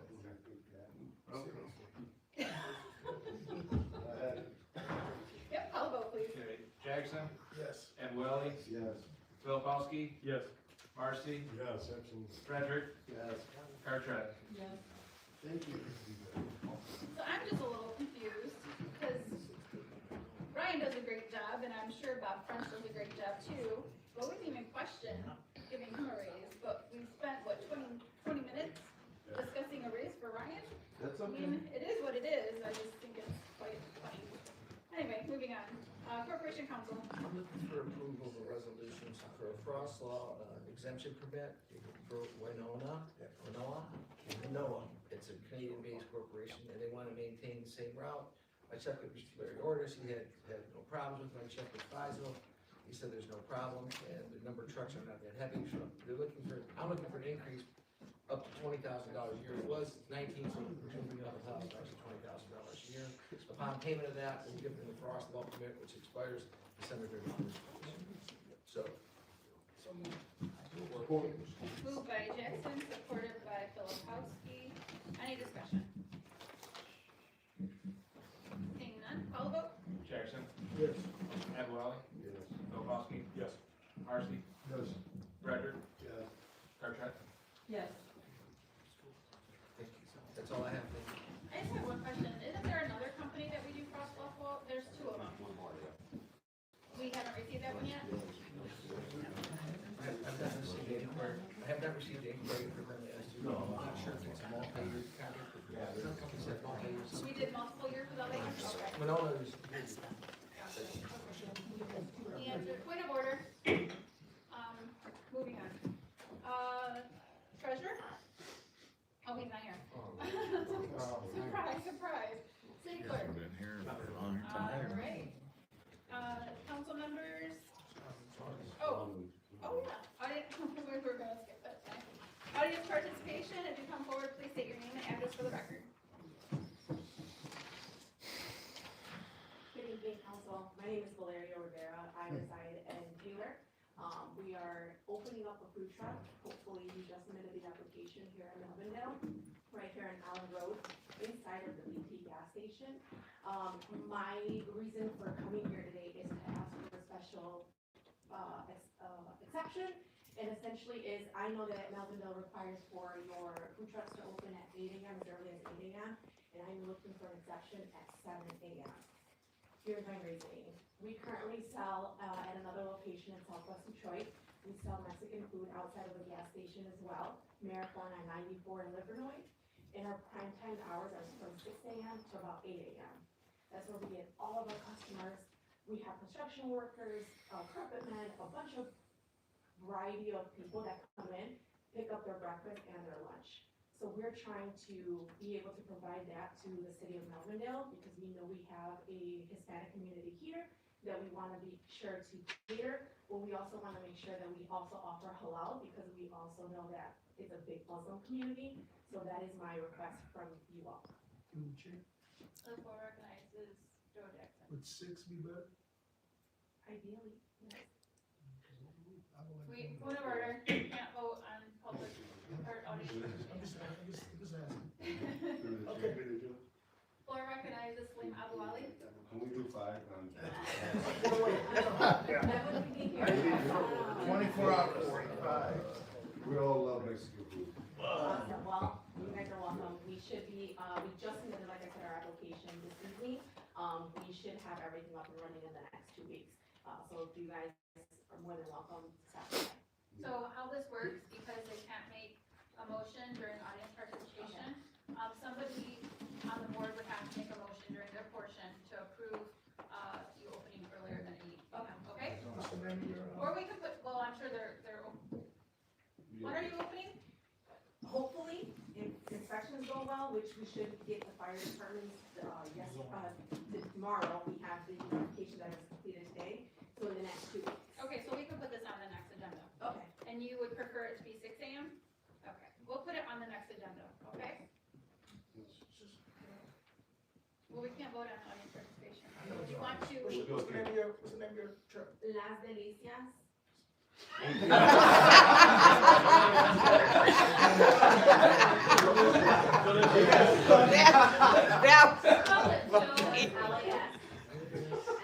Hold on 1 second, man. I gotta translate that. A-S. And that's number 2. Las delicias. It's number 2. Thank you. You're welcome. That's like he's never heard something in Spanish. Sounds amazing. Good afternoon, Council. Good afternoon. Good Afternoon, afternoon. Mr. Ayuso. How you guys doing? Hey, Mr. Jackson, how you doing? How you doing, Mr. I got haven't been here in a minute. Something happened to me, right? For sure. I'm not here for nothing, I'm not here for that. So, my daughter's car gets towed, guess who tows it? Let me guess, our towing company. Exactly, and guess how much I paid out of my pocket? When you hit my pocket, I'm gonna come to every city council meeting to make sure this company does not tow. Again, ridiculous, $750. Like, Johnson and Son, whatever they call those company, whatever that guy is, that this is ridiculous. $750, so let's do 20 cars a month, making 15,000. When's the last time you guys put this out for bid? If I could do the chair, I'd like to answer that question. I'd love to answer That that. contract comes up, I think, in May of 27. No, hold on. The contract. I have the old contract.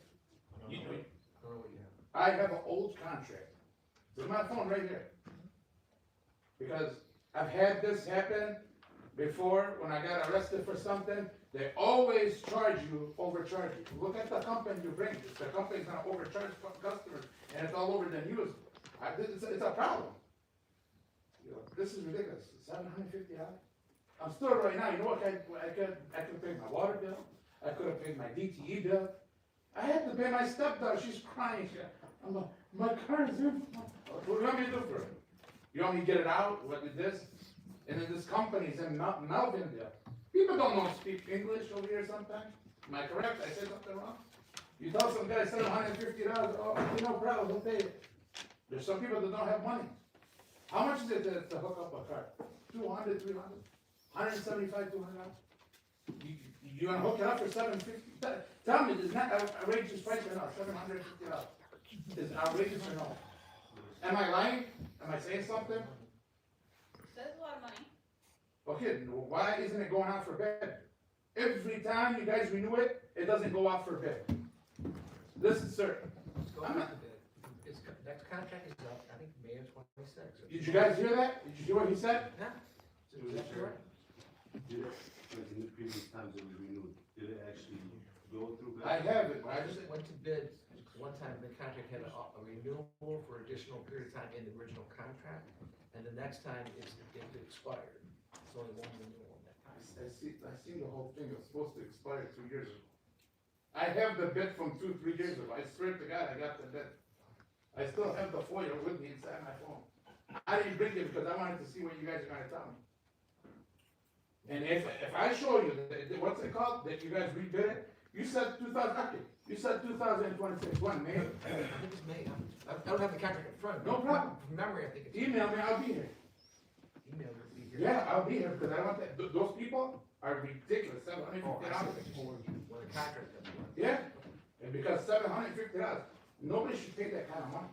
I mean, if it's your daughter, your son, your kid, or your grandchildren, you know, come on, she's calling me, crying to me, like, this is ridiculous. Now, am I lying, did I say something wrong? Through the chair. You got a point, Hosh, we got it. You guys got it, Coming right? up in May, All right, thank you. so, you'll find out, thank you. No problem. So audience participation, anybody else want to come forward?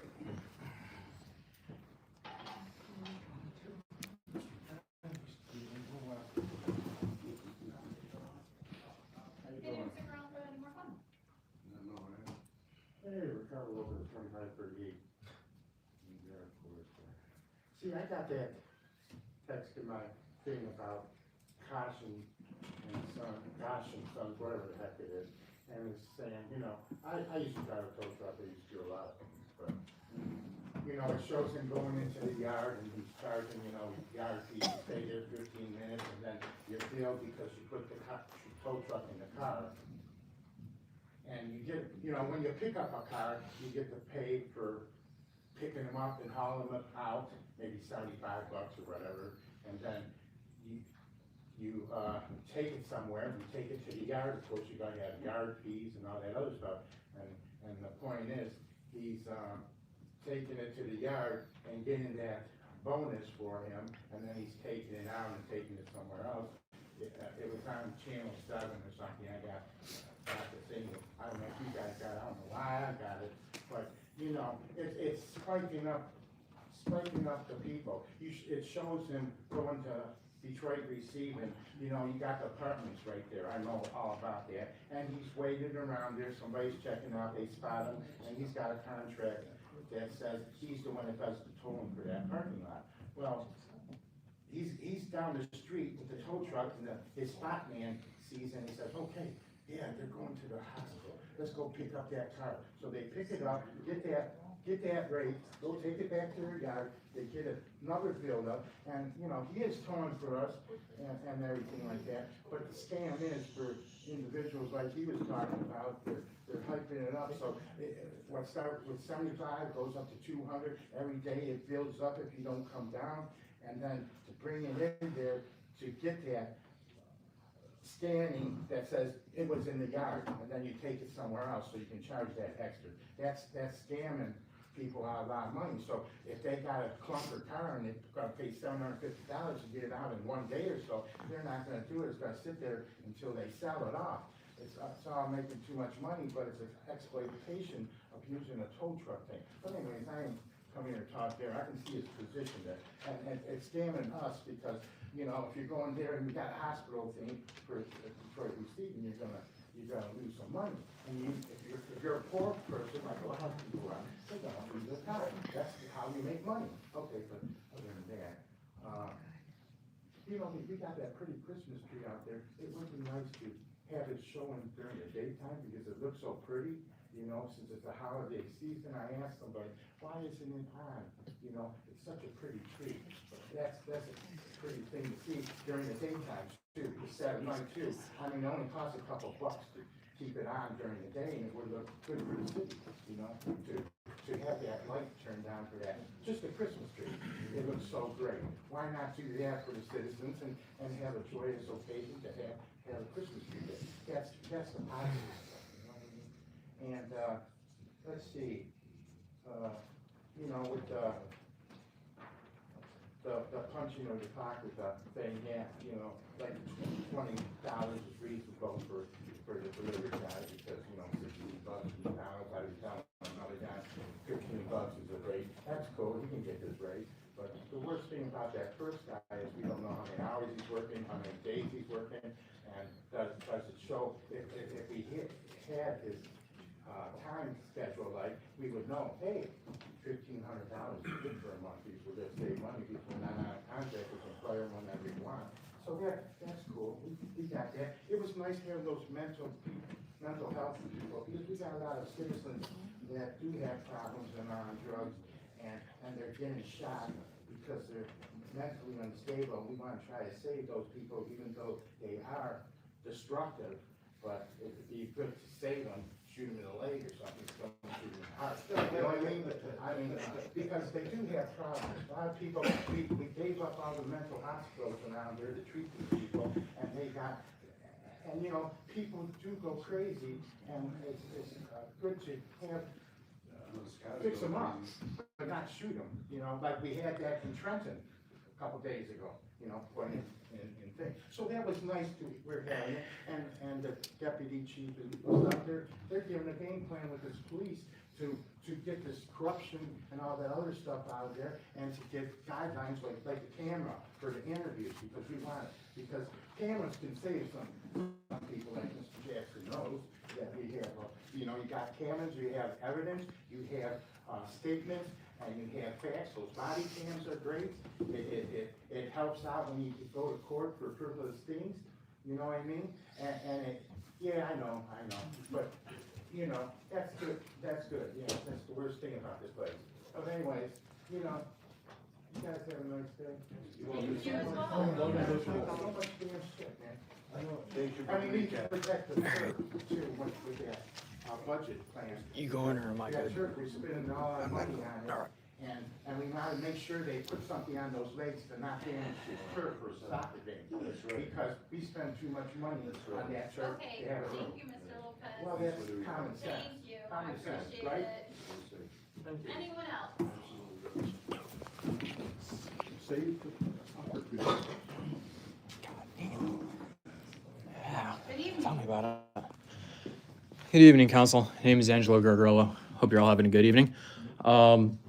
Abouale, just right off the bat, when you were talking about seeing people drinking at the field house, I do believe about a year or so ago, there was something brought up about police officers being staged around the field house and renters not feeling safe with that.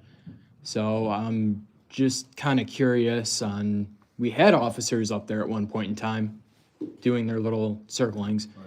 And then we said it wasn't safe for our renters to have a cop circling. I think that's come full tilt now. I do know that we're low on officers. Hopefully we can get a guy up there like we had before. I knew that one of the officers, when the field house was being rented, he would drive around the parking lot, just in case something happened. I can answer your question, because it's probably not safe for the drunk drivers that will get a DUI. That's the only thing I can think of. Because a lot of them get out of there drunk, literally drunk. I spoke to 7 or 8 of them that were gone because they were drinking there for 6-7 hours straight. Yeah. I wish someone can go check the dumpster. I bet you 90% of it is alcohol cans. I just brought that up because I remember the email from one of the people that rented it quite frequently. So, I mean, yeah, if there's an issue, there's an issue. One maybe unpopular topic about the emergency management. I've seen risk managements done.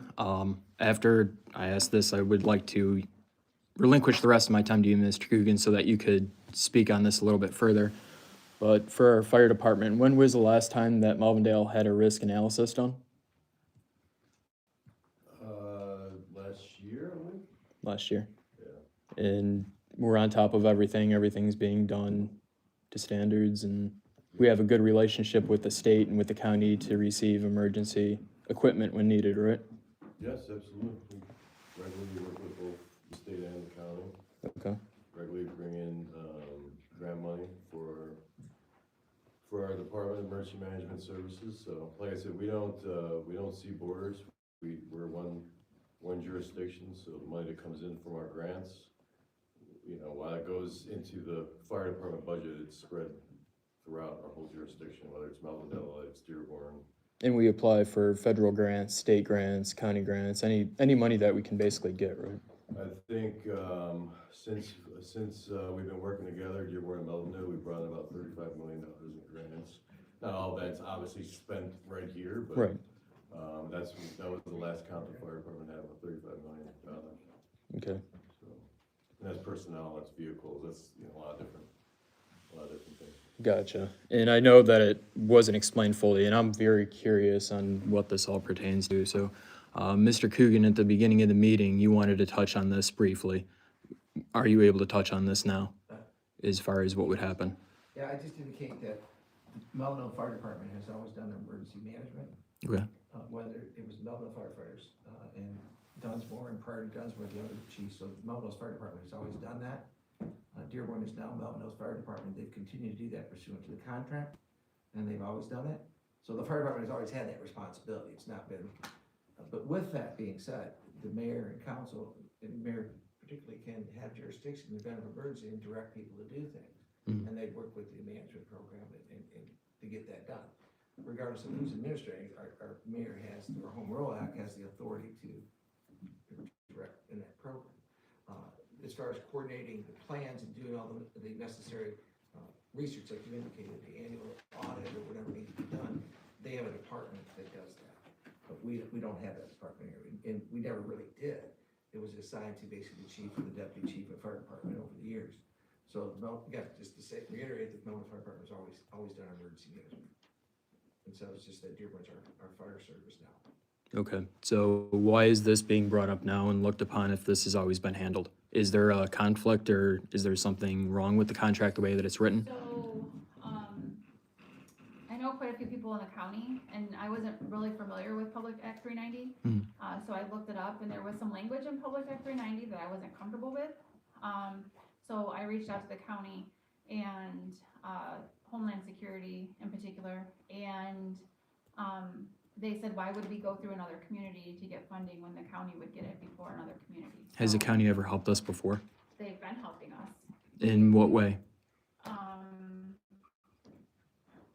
can tell you if I can get my email to come up.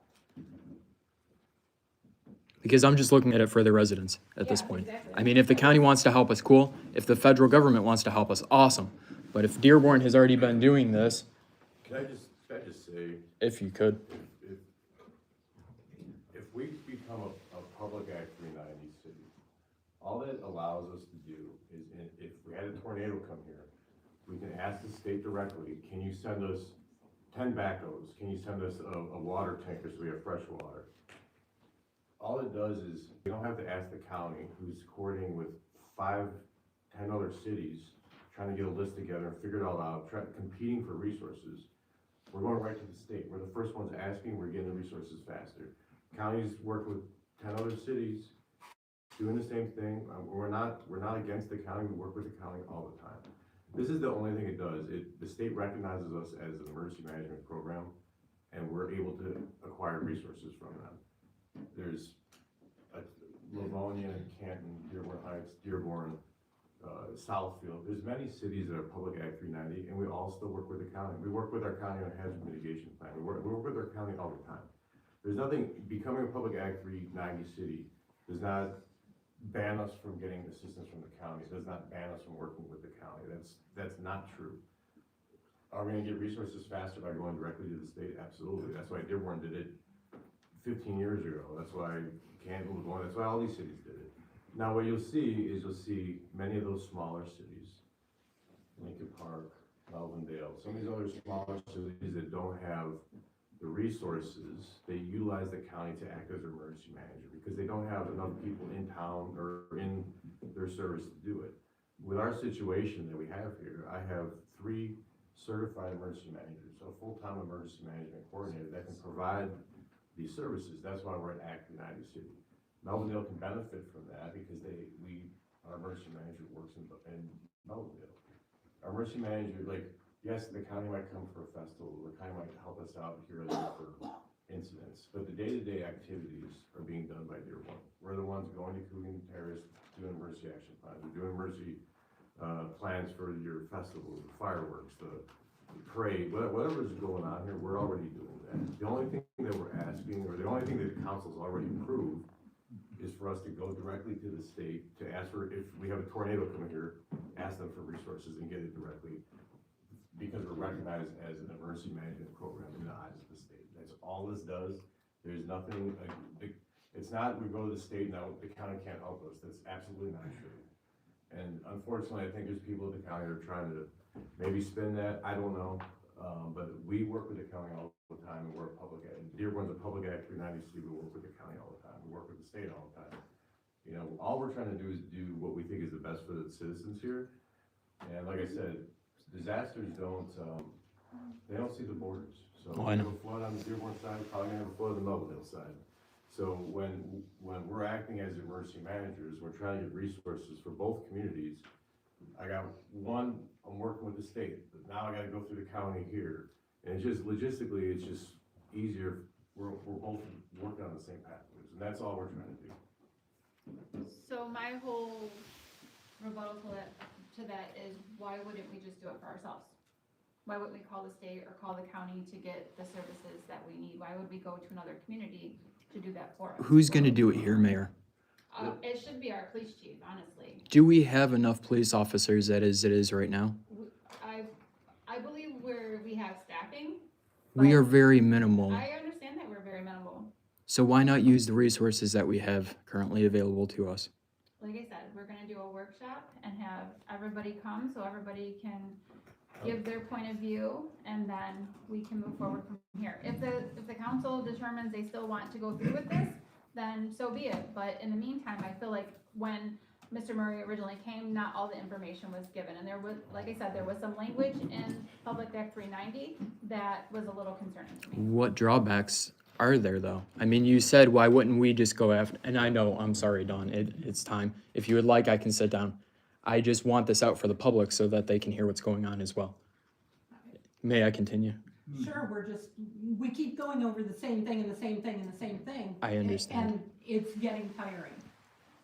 We've already gone over this And we're going, several times right, today alone. I understand that. I just know that people have been cutting other people off, and I want this to get out there. You know? I mean, I hope everybody can understand that. So we see that we would go after it ourselves.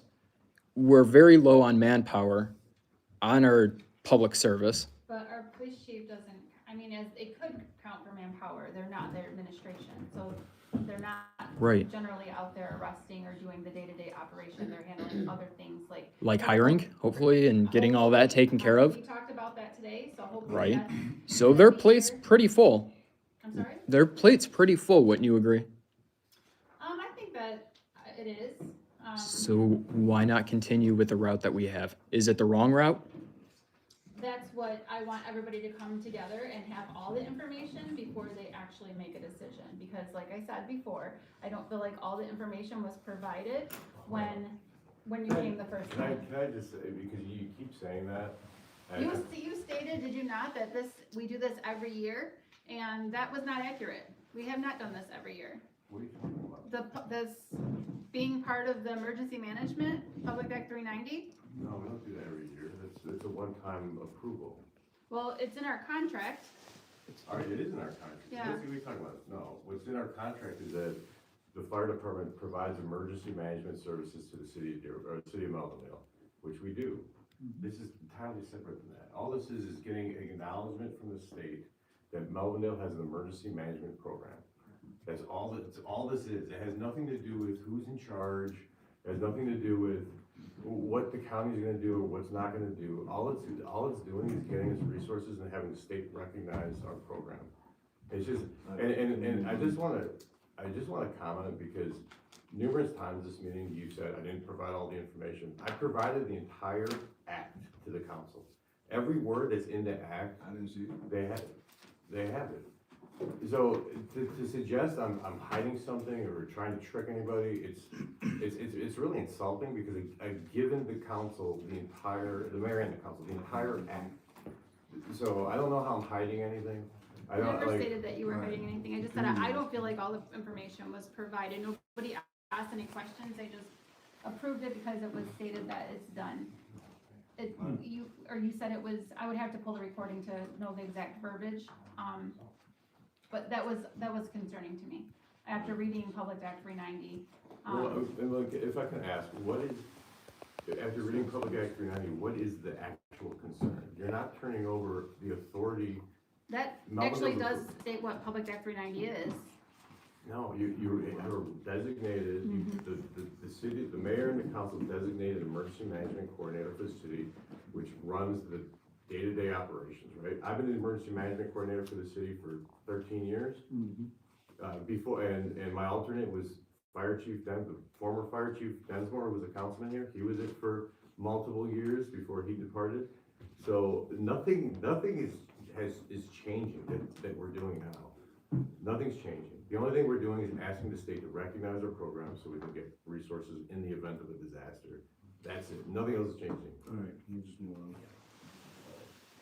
Okay, I do appreciate your time, council. All right, anyone else? Mr. Wookie, you don't wanna come up?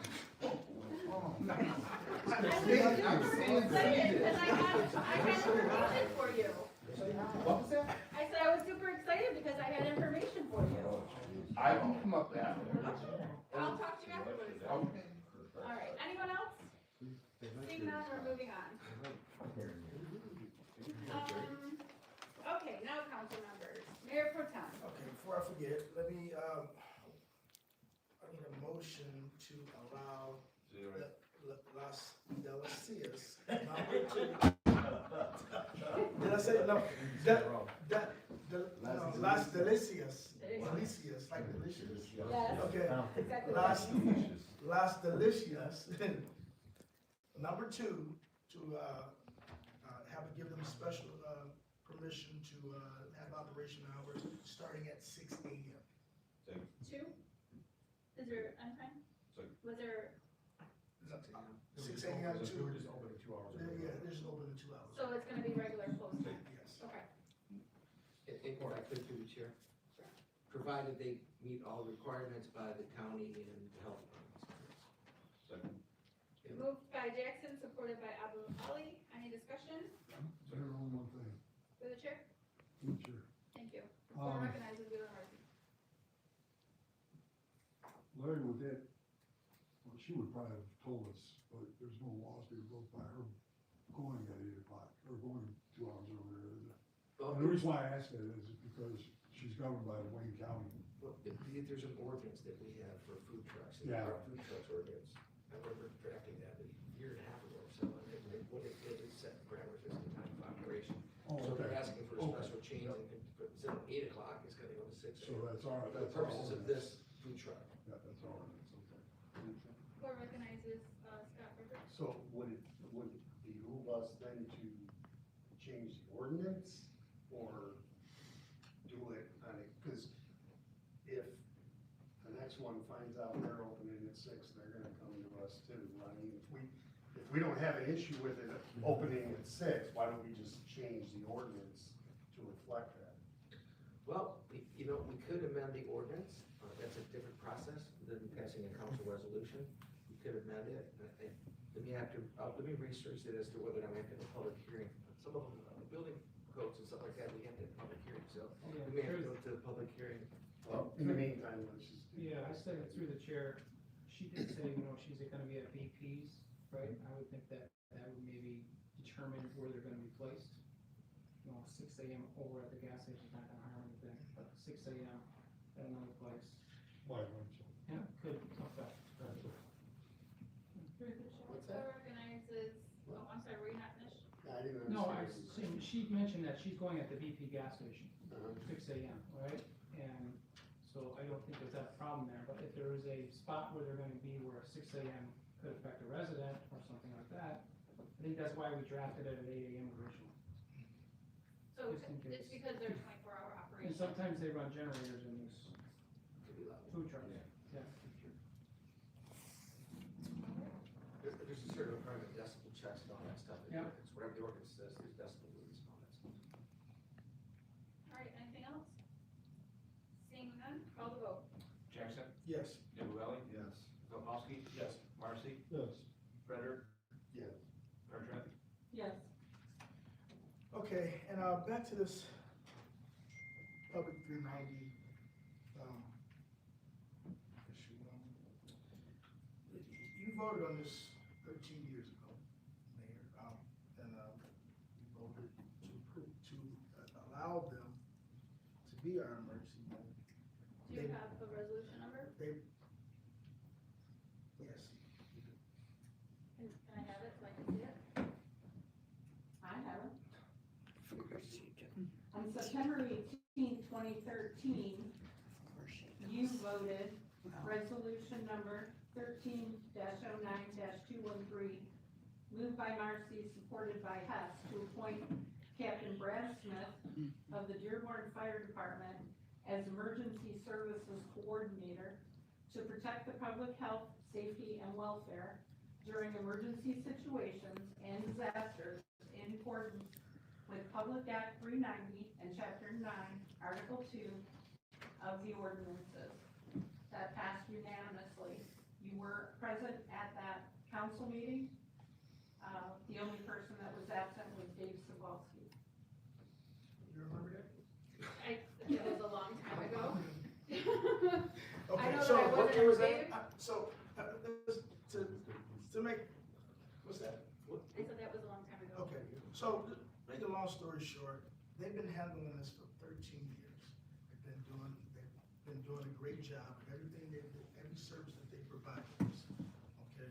And the fact of the matter is, really, we shouldn't even be talking about this. Council already has a resolution on it. We've already voted on this. There's nothing else to talk about. So, that being said, I would like to motion. No, I Point of order. can motion. we're gonna have a I can motion anything I Okay. want to on my Go ahead, make a question. motion. I would like to motion to allow the clerk to sign the contract allowing, That's a violation of our charter. and no, it's not. Support. No, it's not.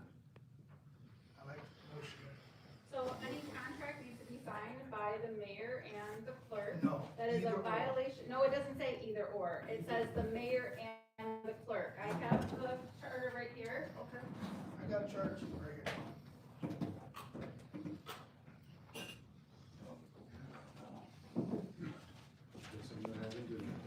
Oh, you're not. The charter does say that you have to sign any resolution. Point of order. You're out of order. You're out of order. You're breaking the charter. Yes, You're she violating is. the charter. I'm sorry. Point of order. It's still my When question. she says point of Why are you order, talking to me? she has You to have a post second. that. Oh, yeah, Robert's and actually, yeah, rules, we have a I read motion. it. So, but.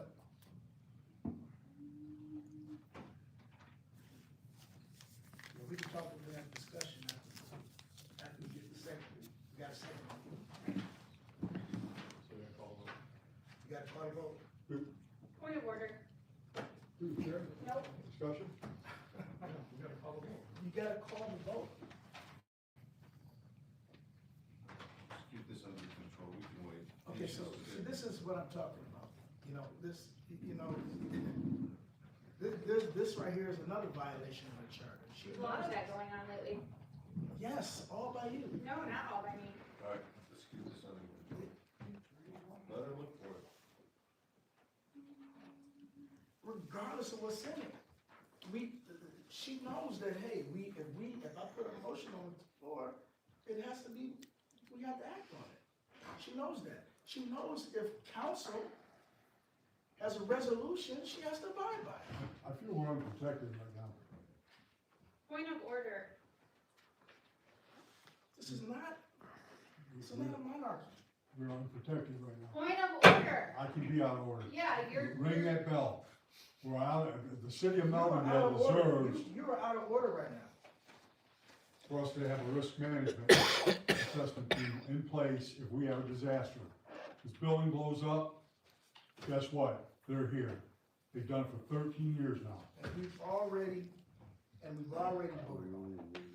So there's no other discussion to be had. If you wanted to have a discussion, you should have had it to us beforehand. You should have vetoed it. You did Exactly. not, so it stands. You have 7 days to veto it. You should have vetoed it, you did not. So that contract needs to be signed and given to them. And if you refuse to sign, the clerk can sign it. The charter states that we both sign It contracts. does not say you both have to sign it.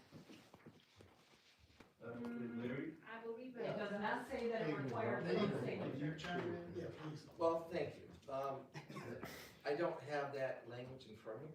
I don't like to shoot from the hip. Right, that's why I'm looking for it. But I do believe, and again, this is without having the document in front of me, that either one can sign the contract. I don't believe Typically, that's- both do.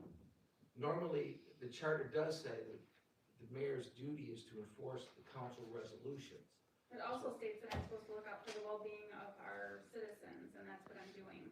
No, it says you have 7 days to veto our resolution, and you did not do Okay, it. if I could, through the chair. The obligations are for the mayor to support, enforce the ordinances and council resolutions. And that's her job, is to make sure that, as executive branch, to make sure the legislative branch rules and regulations are enforced. The council did pass a resolution. We've been doing this for There is 2 a years. contract. Under chapter 7, section 11, I'm sorry, what is it? chapter 7, section 11. The mayor and clerk shall execute in the name of the city all bonds and obligations issued by the city and all contracts and other documents requiring execution on behalf of the city. Right, so that does say You that have the to do mayor and the clerk, that would be a It also violation. says It would be you a have to do it. violation of the charter. It also says you have to do it. You are violating the charter by not doing it. And if you refuse to do it, the clerk can sign it. I don't believe it says that. So you're just willingly, so are you admitting that you're willingly violating the charter? No, I said that we were gonna have a workshop. We're where not. we could. We already have a discuss- resolution. Listen, what I want to say, does the charter Listen, not? you guys don't tell me how to do my job, just like I don't tell you how to do That's your exactly job. what you're doing. Sorry. I'm just telling you that I think that you need to have all the information. We have it all. We have the I don't think that information. you did. Nobody asked any questions. Did you So- ask questions when you voted this We did ask. 13 years ago? We did This is ask out- this questions. is- I don't First of need all, to this is ask out of order. questions because I do my research before I come here. So part of Public Act 390 is that Dearborn would handle all the financials of any funds that are to come to our city. Through the fire department. Correct. Correct. And they always have. What incident have they? You could explain that to me. That's not true. That's what Public Act 390 says. I've read it a couple times. Well, you don't always comprehend what you're reading. Oh, really? Okay, this is getting out of order. It's been out of order. Excuse me, through the chair. Yes. We have a motion on the floor. Okay, there's a motion, but through the chair is enforcement of laws. It shall be the duty of the mayor to see that all laws relating to the city and all ordinances and all regulations of the council are enforced. That's your duty. So, I mean, that's pretty clear. So, That's all I'm saying. There is a contract that we have with them. And then subsequent to He that, stated that was something completely the different. contract is they are handling our emergency management. It's been that way. The fire department is always handling our emergency management. There's a council resolution, adopting the F-390 representative, so we can go straight to the state and not have to go through the county. That's what the resolution was for. So that's what the charter says, that's what the resolution was, and there's a contract in place. So I've said that a couple of times. Right, but he stated so this Public Act 390 is not what's stated in the contract. He stated that himself. regardless, it's irrelevant what he said. Oh. The council voted on this. We have a resolution on it. You have to abide by that. Are you willingly violating the charter right now? Yes or no? I don't have to answer that.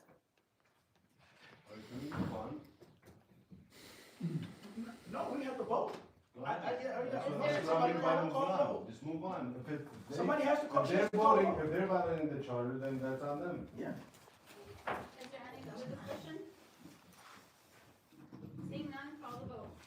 Jackson. Yes. Amwelly. Abstain. Bilkowski. Yes. Marcy. Yes. Frederick. Yeah. Sarchet. Yes.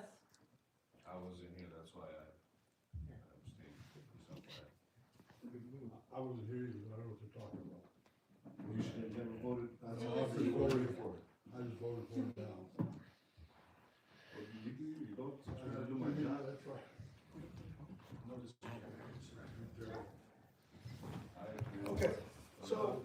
Emergency That being said, just like we need a treasurer to sign if you want, just like we need a treasurer to sign or something, it could be one or the other. Nowhere in the charter does it state that the treasurer can sign, it's the clerk and For, the not mayor. for He can sign specific checks. things, yes, yes.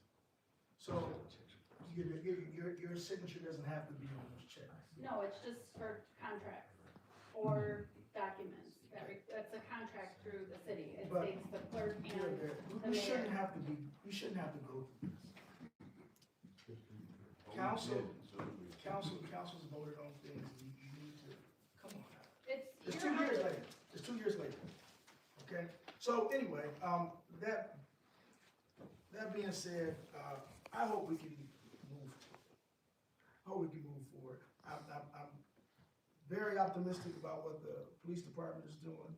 I'm glad you guys are making strides, real big strides, and it goes to show that the concerns that this body had beforehand were valid. And this is even before we have the report from the investigators coming in. There's a lot of things that already came to light that we were screaming to the hills about, and it's already come to light, and it proves what we were saying. We had valid concerns about our department, and it's coming to light, and we're correcting that right now. It wasn't that this body was against the department. We are 100, like I said before, we are 100% for the department. But we're for a department that is gonna be a professional department, gonna do things the right way, and it's not gonna put the city of Melvindale, the citizens in Melvindale at jeopardy, as we've seen of late. So, that's it. Council President. Alright, real quick, I'm trying to read this out, can't read it. Parks and Recs, would like to thank everyone for going to, the tree lighting. It was best yet, with over 150 people showing up. We would like to thank the problem. Beautification. For new decorations, DPW for everything they always do. Santa, which is Gary, I think his name. Is it? Sir? Okay. And then, DTE for bringing the truck. And then Gosh and Sons Police Department. Police Department. Then what else? Education Cat Club. Oh, the Key Club. Huh? The Key Club. Car. Oh, the car club. You probably used to this writing. I don't even think you would be able to read the divorce letter she's.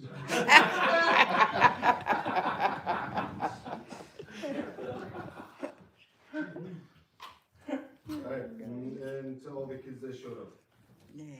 And then it says, for your information. Alright. That's for one. For two, let me clarify something, as far as the situation in the field house. I mean, I never say anything bad about the employees at the field house. They do good, they clean, they do their job, it's fine. But this is an ongoing issue with alcohol, and I know you've talked to them multiple times. I'm bringing it up to the body so we can make a decision on if we need to terminate their contract, or if we have to, okay? Because we don't wanna get hit with a lawsuit. That's why I bring it up. And that's why I always bring it up, and it has to stop. And all you have to do, do for me is just call the police department whenever someone's consuming alcohol. When we see it, we do call the police department. Okay. But it's out there, it's very obvious. I know it's out there, I catch it, but when they see us coming, they put it away, they hide it. Yeah. So, there's only so much you can do. I can't go through people's coats and through people's bags, and if I see beer in the trash, I can't go, oh, it must be you, get out. And, you can't do that, you have to see people. Do we have cameras? We don't have cameras? Richard, we don't have cameras?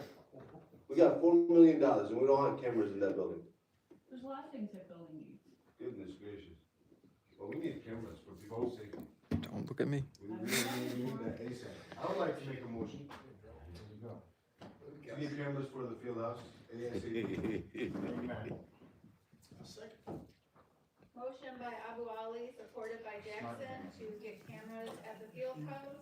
Any discussion? Yes, through the chair. Yep, the floor recognizes Dan Filipowski. Where are you getting the money? Rich is paid for it. Through the chair, so here's what's going on, we are getting quotes, this will exceed the 25,000. Unless you do it facility to facility if you do this action, but we've already had wind out alarm out here. They met with, I don't know if you were here, but Chief Egan, throughout the police department, throughout City Hall. Mr. Ordez, I believe he took them through all the other facilities, the senior center, library. So those are just coming in, and then we're looking at some other, places to give us quotes or estimates to do the different facilities. I do know, I think Actron, Chief Egan met with, I think they also do some cameras. So there is, it's in the works for all these different facilities. So, we'll have to do that, we'll get somebody out here and. We gotta get the cameras. But the cameras, it's a process, so. They are. What's the process? Getting quotes? They're. Accept To get everyone? you have to Get them in? go out and do it, it's. Not going to do it. Not going to do it. I'm gonna make it happen. I'm gonna make it happen. 30 minutes out, we'll get rid of that whole entire building. Put a door cam. Point of Something, order. or something. Alright. Mr. Lopez, We'll work on it. Yeah. Chief, can we just vote on it, just make sure we get the cameras? there's no other discussion? Seeing none, call the vote. Jackson. The price will determine if stuff goes to bid. Okay, if I could do the chair, motion is to put cameras in the field house, does that mean to go to bid to get cameras? Or, help me understand this, because I want clarity for the clerk, I want clarity for my understanding. Motion to get cameras in the field house, does that mean we're going out to bid, or are you just going out and purchasing? If they're gonna purchase them, how much are they gonna spend? We just need to have some clarification. Through the chair, what I would add to that is, now you're talking placement. Where do you have, you want them in a banquet hall or no, or you want them only in the field, all the entrances? So that, when they come out with the quotes, it all has to be the same thing we're looking at. Does anybody have any idea? Yes, I do. Renee? Two in each Before we, field. maybe we should There you go. discuss where you want the placement, so everybody that comes out says, we're putting one here, two here. Yeah, one, at least one by the front door, one outside of the bathrooms, because we get vandalization in the bathrooms, and 2 or 3 in each field. 4 360 cameras, call it a day.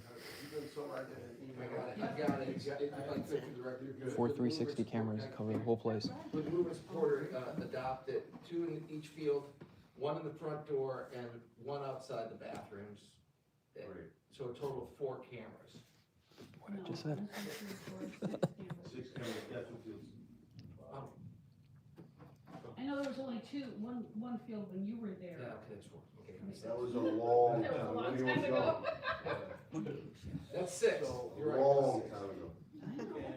And through the chair one more time, I would not put this to bid, we will go to bid when I come back saying, correct, I got 3 that say it's 50 grand, if I have 3 that come in and say it's 10 grand, you guys can, okay.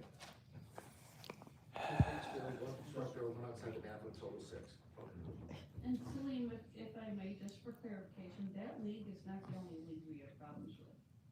Okay. We have problems with some other leagues too. As far as alcohol consumption or something else? Other things. Other things, but the cameras will make your job easier, wouldn't it? I agree. And then, you go, Just really quick, I have no opinion, but I support the cameras everywhere, but keep in mind that if you have the same vendor and the same system and the same brand, you can have, for instance, the police chief or the assistant have the access to the app, and they can, if they get a call, they can pull it for the city hall, they can pull it for the field house, they can pull it for the, if there's an advantage of doing this correctly and methodically. Yeah, I So do we it. wanna be careful and do it the right way.